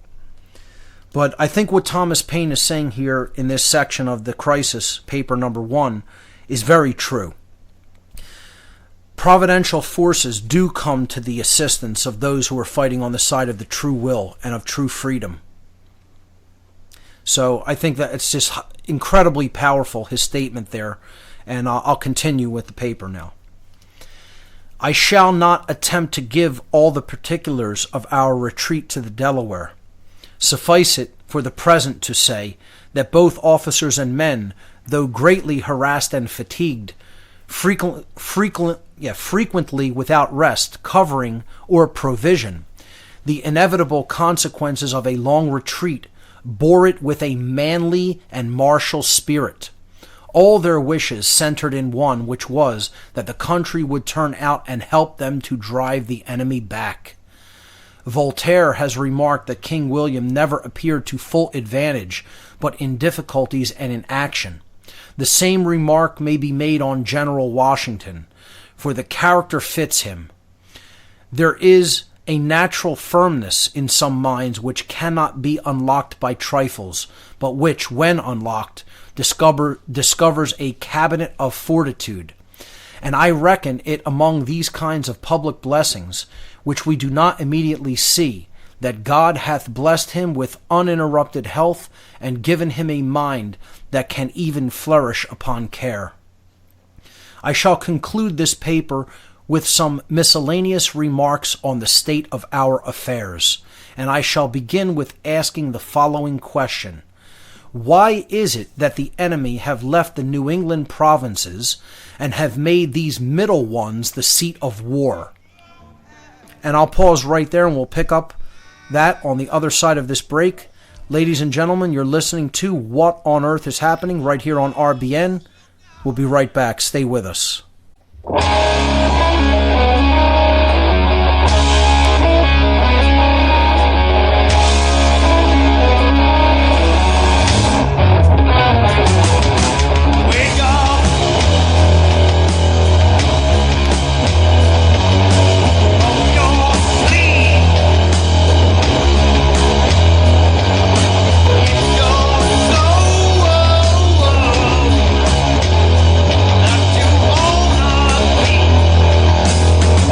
Welcome back, everyone. You're listening to What on Earth is Happening right here on RBN. I'm your host, Mark Passio. My website, whatonearthishappening.com. In the second half of the show tonight, I'm reading in its entirety the first paper of the Crisis series by Thomas Paine, which he wrote in 1776. This is Crisis number 1, which was written December 23rd, 1776, and he continued them into 1777. This first paper was actually read to Washington's troops at Valley Forge. That's how inspirational Washington considered Thomas Paine's writings. And I just want to say, as we're getting ready to cross into midnight here on the East Coast, we'll be going into April 19th, which is the anniversary of the beginning of the American Revolutionary War. April 19th, 1775 was the Battle of Lexington. Then, of course, it was followed by the Battle of Concord. And I want to reiterate, this is also a high time to watch for false flag events, because we are in what is known as the occult season of sacrifice, a 40-day period from March 19th to May 1st, in which dark occultists look at it as a prime time for bloodletting rituals and mass human sacrifice events.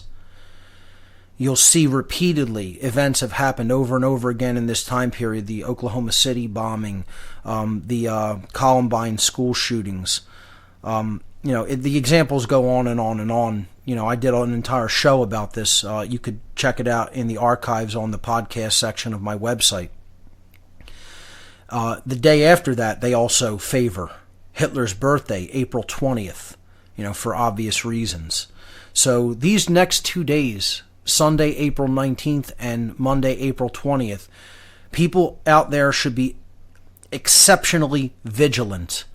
We should really keep our eyes open and watch for false flag events. And if anything does occur, scream it from the mountaintops that it was a false flag, okay? Because governments are looking to do events on these days that put people into deep fear so that they can justify their draconian agendas.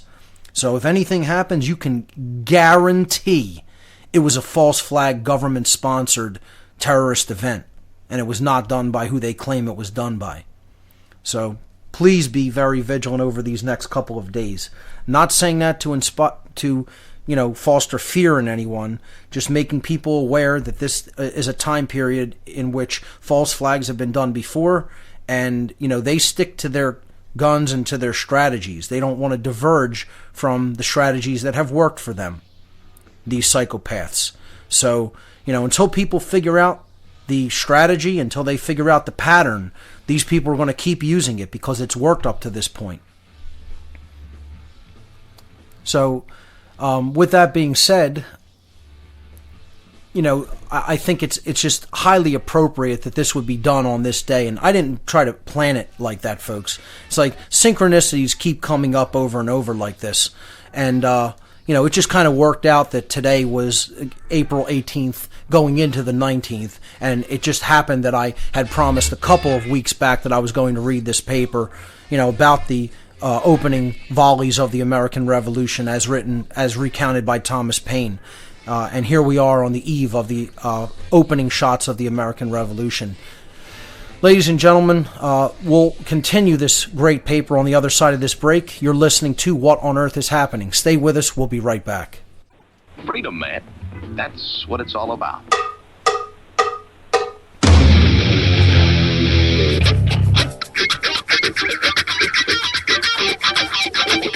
You've got to groove on freedom, like the good book says.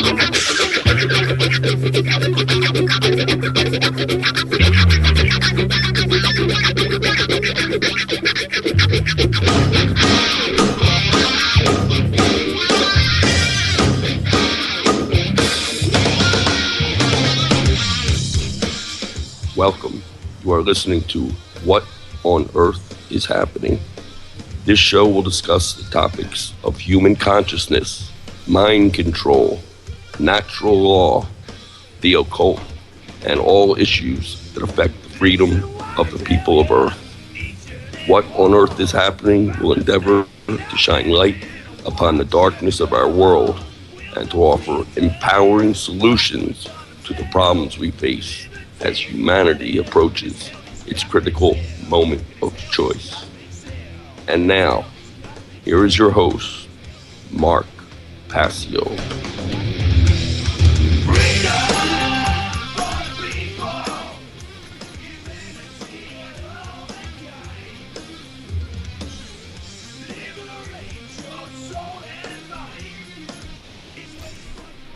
Welcome back, everyone. You're listening to What on Earth is Happening here on RBN. We're into the third hour of the broadcast for this evening. And I want to give the call-in number once again because after I conclude reading this paper, The Crisis, number 1 from Thomas Paine, I will be going back to the phones. So the toll-free number to join us is 800-313-9443. Once again, toll-free, 800-313-9443. I would like to hear your thoughts on the Free Your Mind 3 conference if you attended. I'll still take callers who attended the conference. I would like to hear anyone's take on my recent series on the Second Amendment, on my Demystifying the Occult seminar, if you want to make comments or ask any questions regarding that.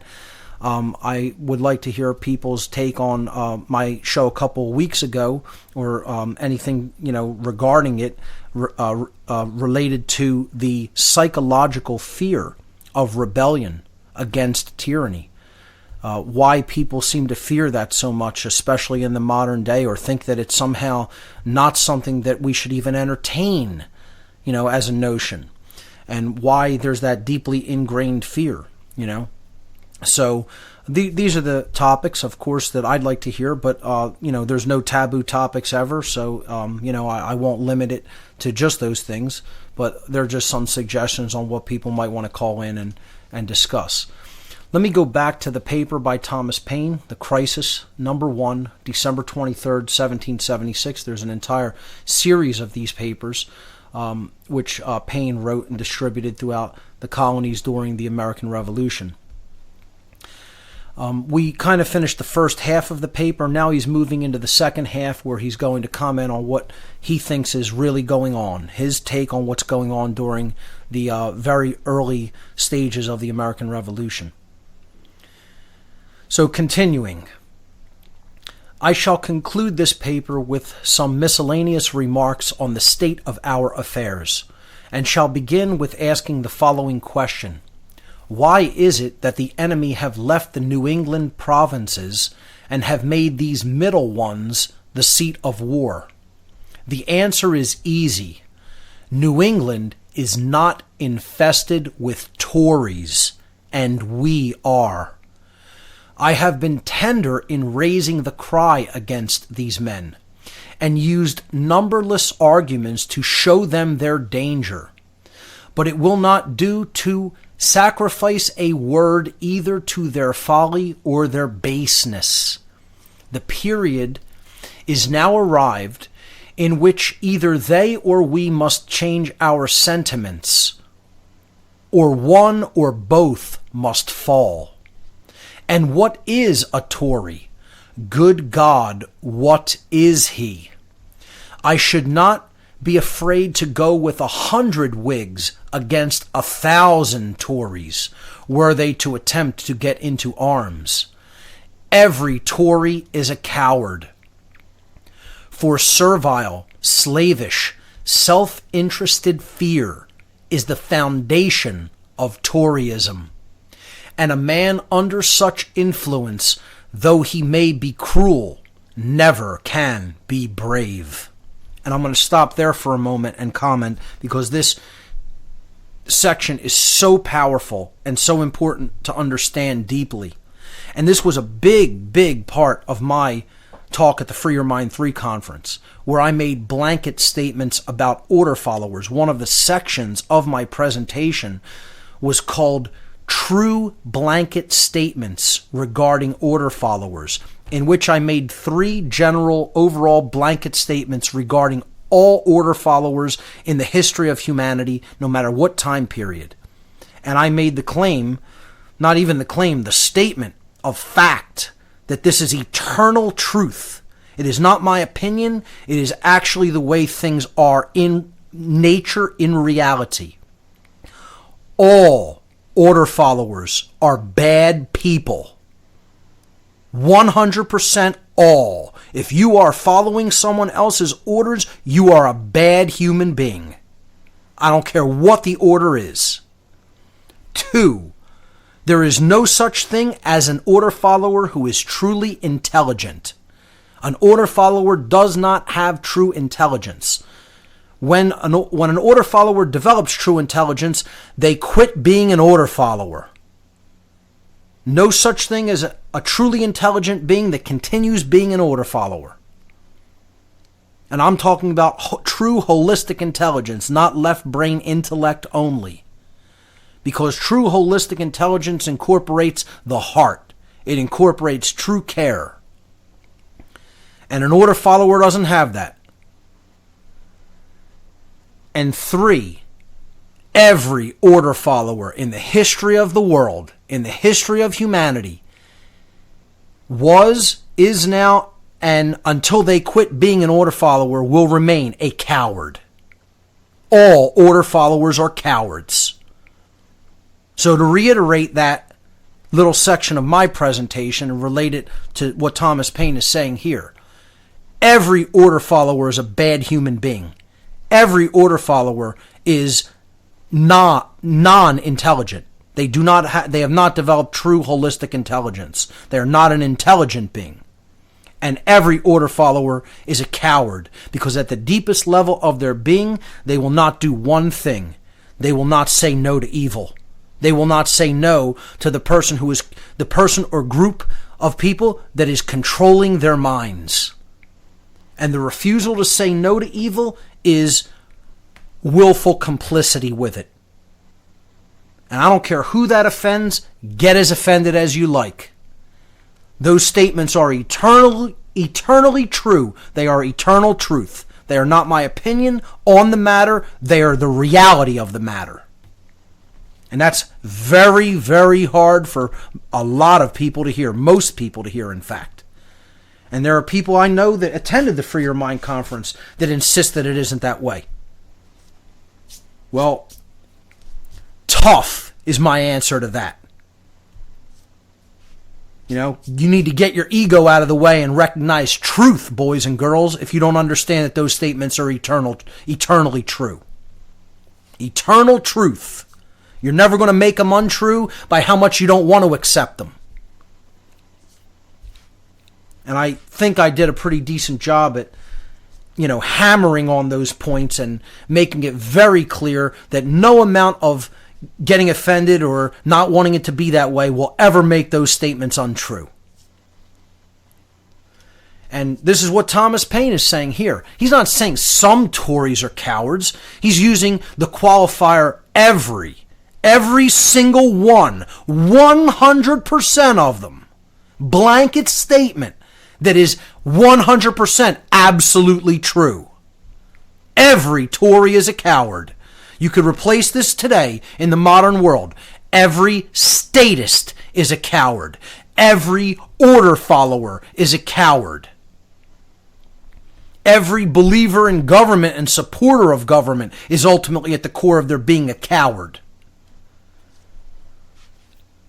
The Tories were the supporters of the king who thought he was a god. The people who wanted to remain loyalists to the crown. That didn't want the colonies to break away and saw that as blasphemy against their God, the almighty King of England. I mean, please. How could anybody not see that as a bootlicking coward? I'm going to have a shirt made just for myself that says on it, every Tory is a coward. Not that that'll be even understood by the zombies walking around, on the street these days, because they have no historical framework whatsoever to even know what a Tory is. But maybe some people, for some it might be a conversation starter. It's just the general statement that it makes. Maybe I'll make another one that says every statist is a coward. Then maybe you might get a little bit more understanding and more conversations going. But my point here is this statement is eternal truth. It's a blanket statement that Paine is making here. And it's true. It's a true blanket statement. He risked upsetting people by saying that. He was trying to explain to them. He tried to make numberless arguments to show the Tories their danger. How the crown didn't give a damn about them, didn't care about them, was using them. He said, it ultimately did no good because they were in folly and baseness. They were in total ignorance and folly, and they had just base instincts operating. All they cared about was themselves. They thought that they were going to get over. They thought that they were going to be the ones who were going to benefit, if the crown reigned victorious. Same thing happens to all bootlicking order followers and cowards and Tories and statists. They get used up and they get thrown away when they're done being used up.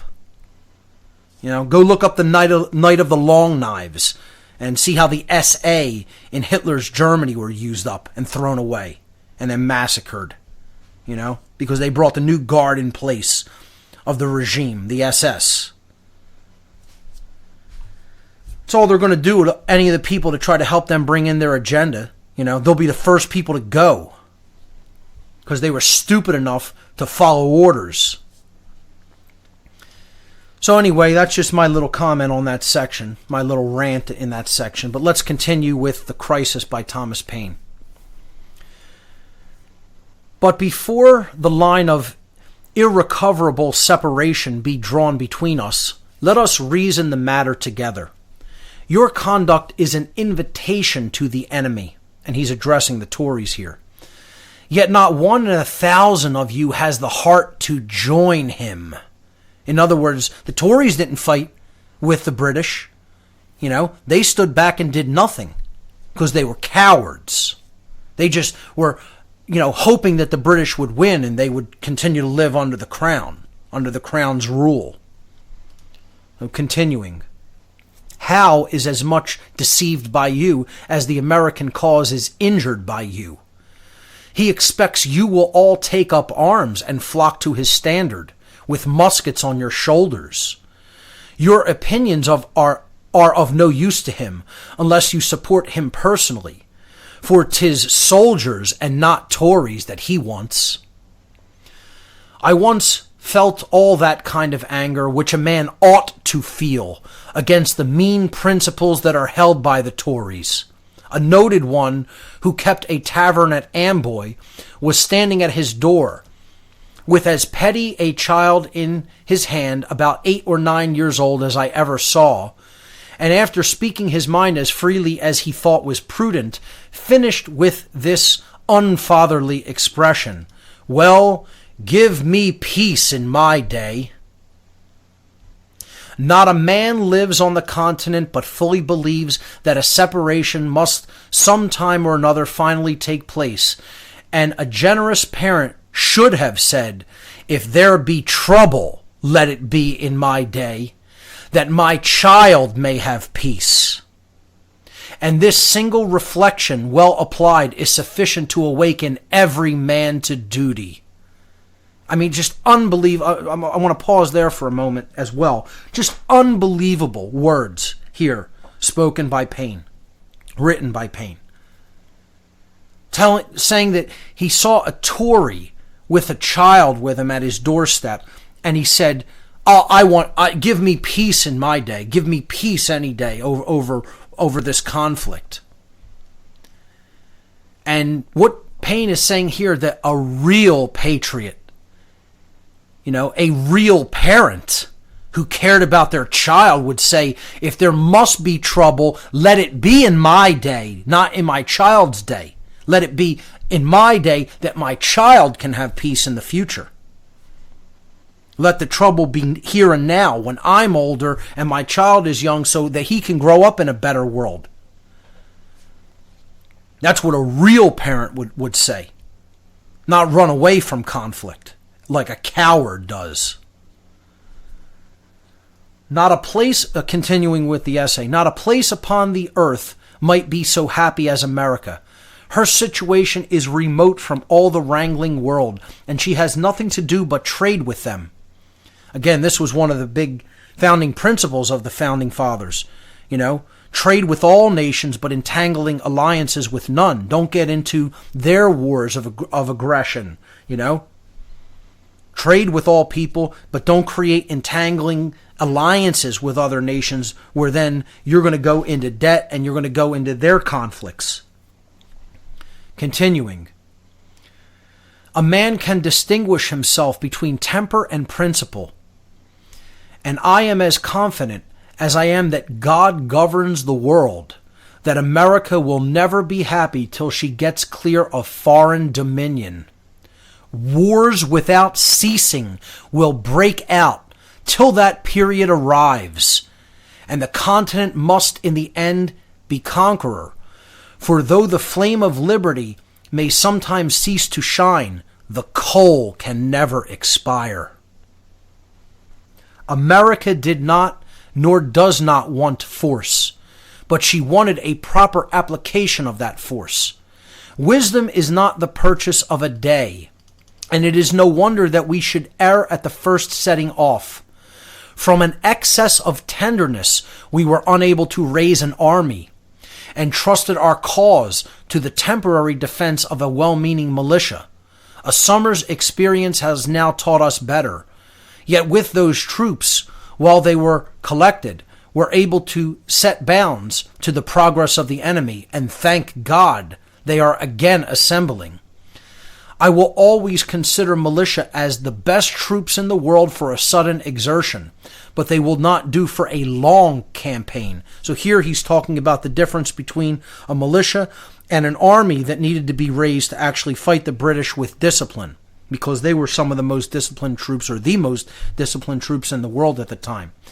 And, that's why the founders set up provisions for raising a standing army in the event of a crisis like this, like an attack like this, on this magnitude, but then it would be dissolved afterward. So, he's talking about that, they kind of waited too long to do this, and that they, were unwilling to raise an army. They wanted to let reason prevail, but they realized they were up against an enemy that was not going to allow that to happen. We'll continue this brilliant paper by Thomas Paine on the other side of this break. Ladies and gentlemen, you're listening to What on Earth is Happening here on RBN. Stay with us, everyone. We'll be right back. Welcome back, everyone. You're listening to What on Earth is Happening here on Republic Broadcasting. I'm your host, Mark Passio. My website, whatonearthishappening.com. I'm going to jump right back into The Crisis number 1 by Thomas Paine. Here we go. I always considered militia as the best troops in the world for a sudden exertion, but they will not do for a long campaign. Howe, it is probable, will make an attempt on this city, and he's referring to Philadelphia where he's writing the paper at. Should he fail on this side of the Delaware, he is ruined. If he succeeds, our cause is not ruined. He stakes all on his side against a part on ours. Admitting he succeeds, the consequences will be that armies from both ends of the continent will march to assist their suffering friends in the Middle States, for he cannot go everywhere. It is impossible. I consider Howe as the greatest enemy the Tories have. He is bringing a war into their country, which, had it not been for him and partly for themselves, they had been clear of. Should he now be expelled, I wish with all the devotion of a Christian that the names of Whig and Tory may never more be mentioned. But should the Tories give him encouragement to come, or assistance if he come, I as sincerely wish that our next year's arms may expel them from the continent, and the Congress appropriate their possessions to the relief of those who have suffered in well-doing. So Paine was for putting the Tories out of America, because if they helped the British win the war. Some people wanted to put the Tories out of America even when the colonists won the Revolutionary War. And, it's something to think about. I always go back to the point I've made many times, that I think one of the reasons that the Revolutionary War failed long term, and perhaps the American experiment may have failed long-term, remains to be seen, is because we didn't put the Tories out of America, and we allowed them to just stay here, even though they didn't lift a finger to help secure freedom here, didn't lift a finger to beat back the progress of tyranny in this land, and, people here just let them stay because they didn't have the heart to put them out of the country. The Tories, in my opinion, never had any business or right to stay in a place that they didn't give a damn about the other people or their freedom. They were just as complicit as those British soldiers in trying to take people's freedom away with their mindset. And the statists of today are no different than the Tories of then. So, going back to this paper, let's see where I left off. Should the Tories give him encouragement to come, or assistance if he come, I as sincerely wish that our next year's arms may expel them from the continent, and that Congress appropriate their possessions to the relief of those who have suffered in well-doing.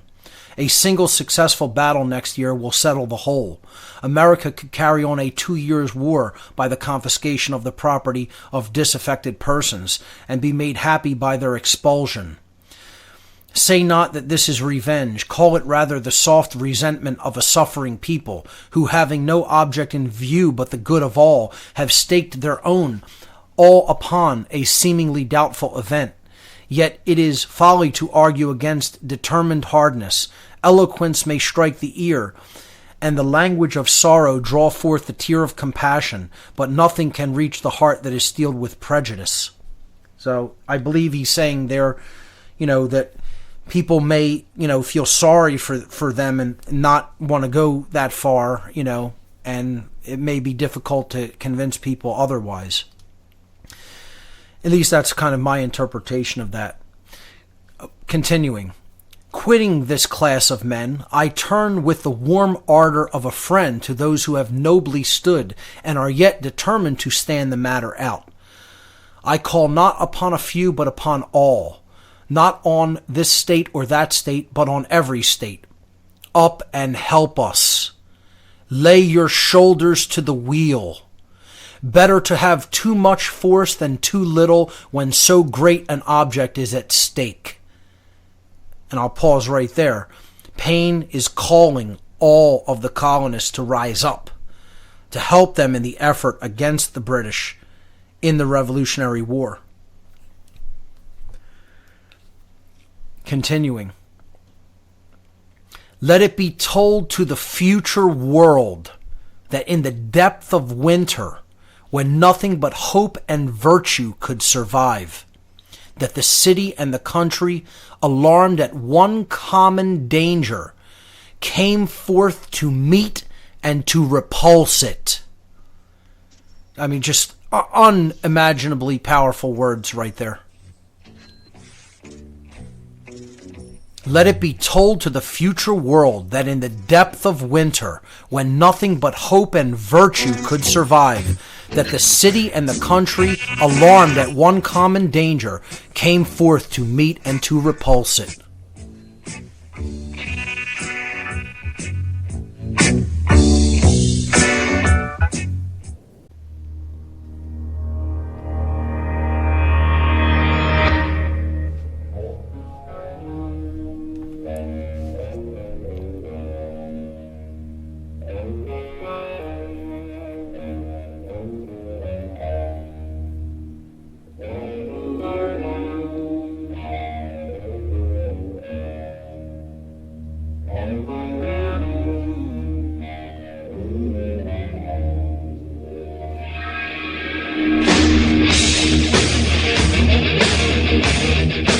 Welcome back, everyone. You're listening to What on Earth is Happening here on RBN. I'm your host, Mark Passio. My website, whatonearthishappening.com.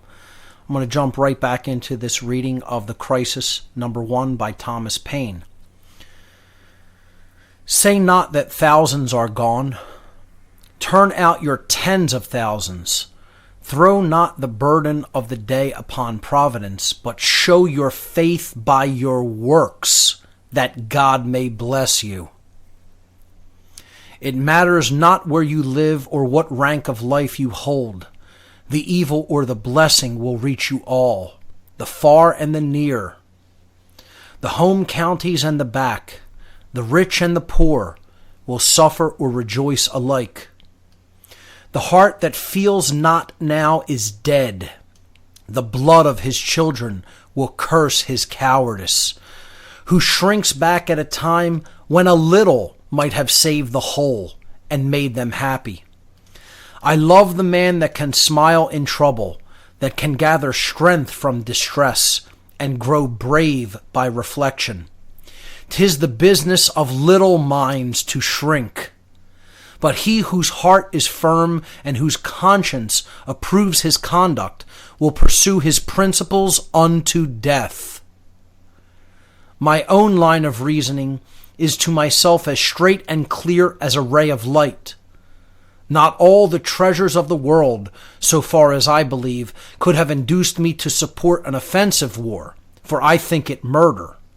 But if a thief breaks into my house, burns and destroys my property, and kills or threatens to kill me or those that are in it, and to, quote, bind me in all cases whatsoever, unquote, to his absolute will, am I to suffer it?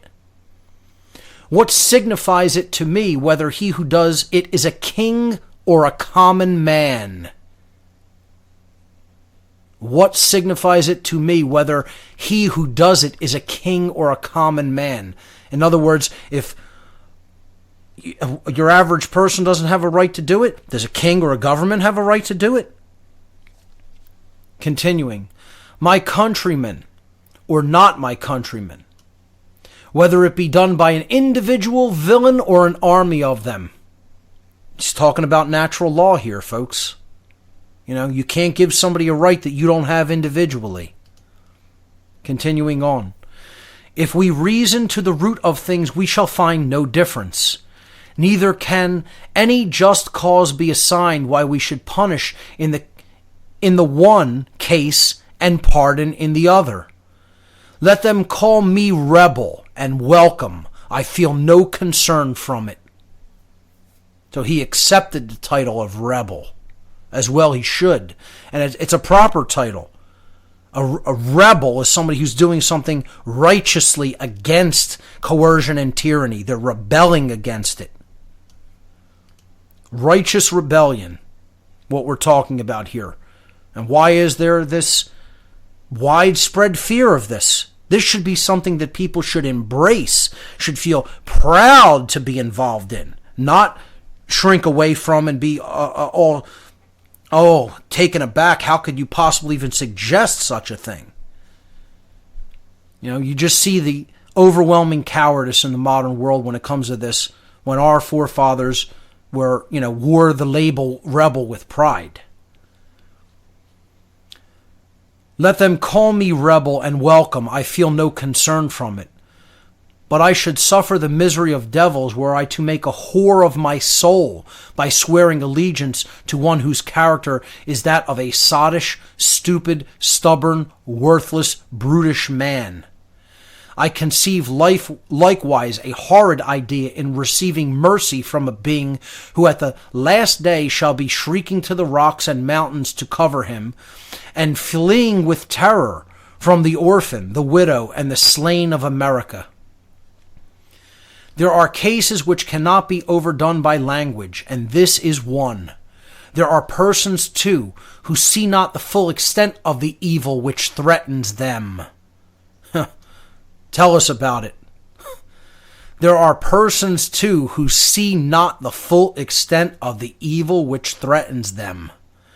They solace themselves with hope that the enemy, if he succeeded, will be merciful. See, this is a big part of this psychological mindset. They think, if the people in charge now win, they're going to have mercy on people who didn't stand against them. Yeah, that's what you think. Find an example in history where that has happened. Good luck, because you'll not find it.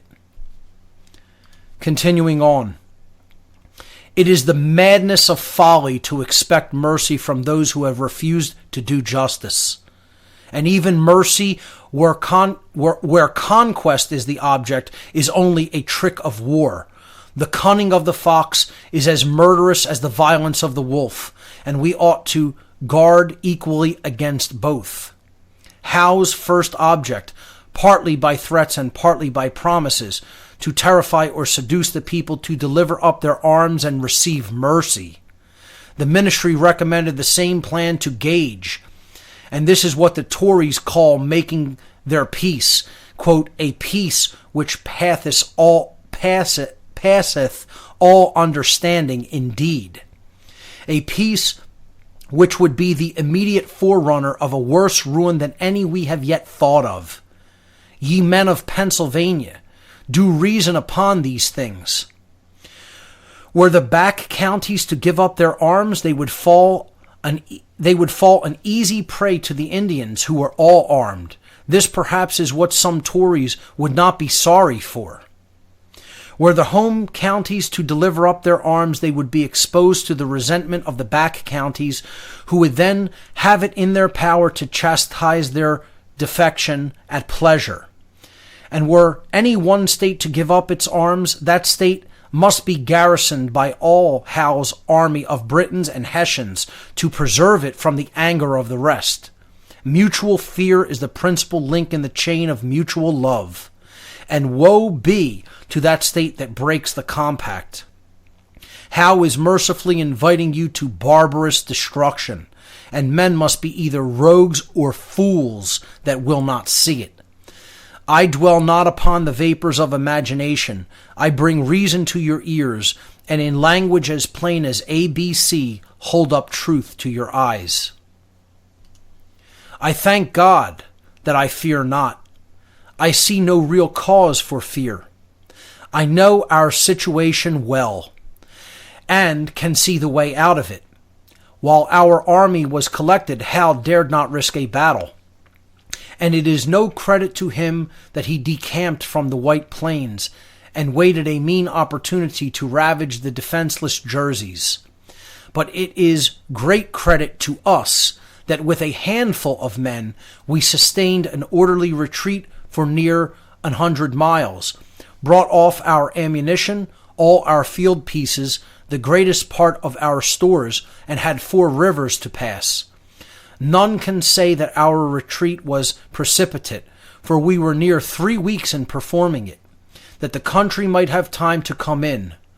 Twice we marched back to meet the enemy, and remained out till dark. The sign of fear was not seen in our camp, and had not some of the cowardly and disaffected inhabitants spread false alarms through the country, the Jerseys had never been ravaged. Once more, we are again collected and collecting. Our new army at both ends of the continent is recruiting fast, and we shall be able to open the next campaign with 60,000 men, well armed and clothed. This is our situation, and who will may know it. And he's talking about basically the retreat of the Continental Army toward Valley Forge. Of course, first came the battle of, or the siege of Philadelphia by the British, and they took Philadelphia. But then, of course, the tide began to turn at Valley Forge. Continuing on with the essay, the very end of it now. By perseverance and fortitude, we have the prospect of a glorious issue. By cowardice and submission, the sad choice of a variety of evils, a ravaged country, a depopulated city, habitations without safety, and slavery without hope. Our homes turned into barracks and bawdy houses for Hessians, and a future race to provide for whose fathers we shall doubt of. Look on this picture and weep over it.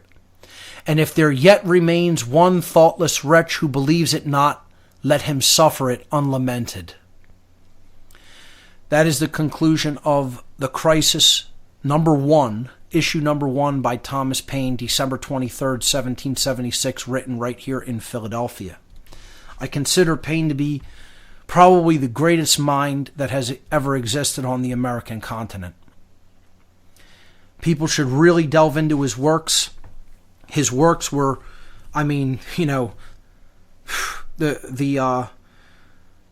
controllers and the mercenaries and the armies of, that were fighting against the colonists and the king. They wanted no part of this man's ideology to reach the eyes and ears of the people. They recognized that his clarity of thought and his passion in his speech and in his writings were a call to the colonists to take up arms and do what had to be done at that time. And, thank God for him is all I have to say. I consider him the greatest of the founders of America. So, I don't think it could have been more appropriate that this was read on the anniversary of the battles of Lexington and Concord, April 19, 1775. In any event, there it is, and for the duration of the show, for the little time that is remaining, I guess we could go to the phones for whoever is still holding on the line. Let's see if we can get anybody who's still holding. Let's see if we could bring up Ade from Alabama. Ade, you're live on What on Earth is Happening. Welcome to the show. Hey, how's it going, Mark? I'm doing well. Yourself? I'm doing well. Hey, I had a question that kind of applies to this time of the year. Sure. I was wondering, with like the energy focused toward the kind of like the underground holiday of 420 with National Weed Day. Yes. I believe the dark occultists kind of take advantage of that energy for their false flag operations. I mean, I'm not saying it's out of the realm of possibility, but I really do believe that it's more so that they're really kind of almost honoring Adolf Hitler's birth. As socialists themselves, whether they be the National Socialist variety or the International Socialist variety, meaning communists. It's really two sides of the same coin. The people that don't understand that those things are basically the same with just slightly different methodologies are very naive in their understanding of how totalitarianism works. But I tend to look at it more simply. They're kind of almost revering Adolf Hitler in the modern day through these false flags. I think it also has to do with the ancient occultic belief system of perpetual blood sacrifice to the sun, especially during the 40-day period, which is traditionally referred to as the season of sacrifice in the dark occult.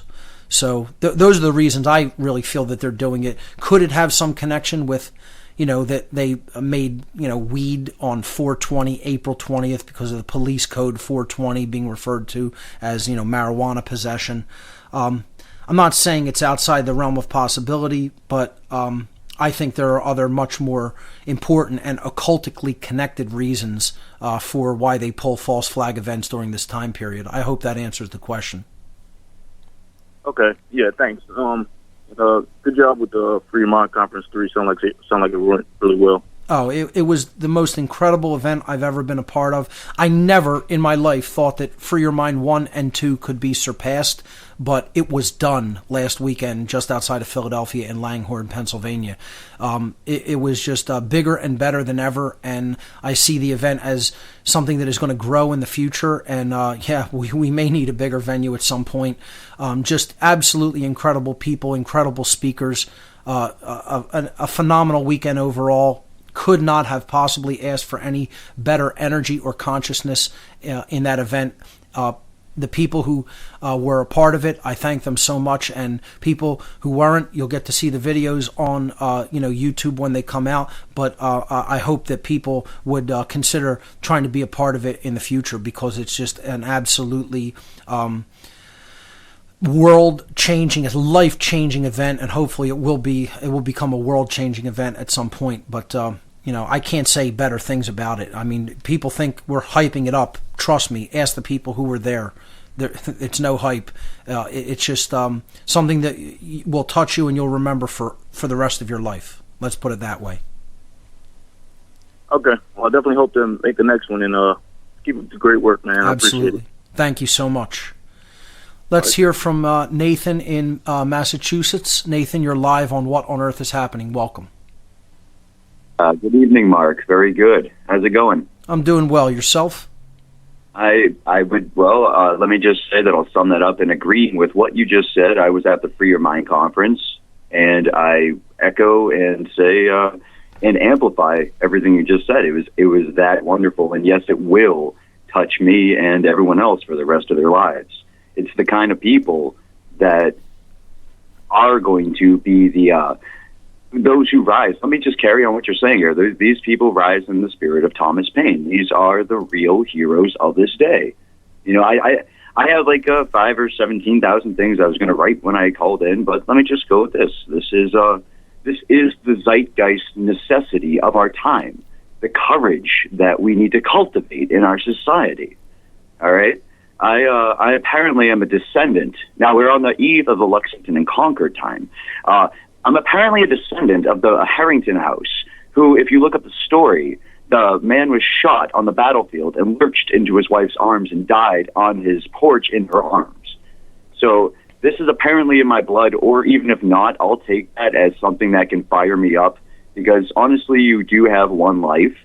And those who are going to be stuck in their head cages are going to be those who are going to be stuck in the FEMA cages. Right. Yeah. I don't know. I was terrified to call and say something, but apparently that's what I'm going to say. Well, Nathan, I want to thank you so much for the call.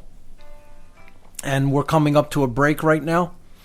So, ladies and gentlemen, stay with us. We'll come up for the last segment just after these words. You're listening to What on Earth is Happening right here on Republic Broadcasting. We'll be right back. Let's climb through the tide, penetrate the evening.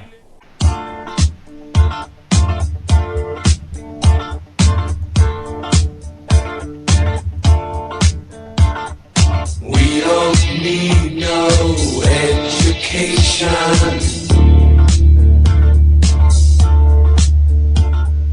We don't need no thought control. No dark sarcasm in the classroom.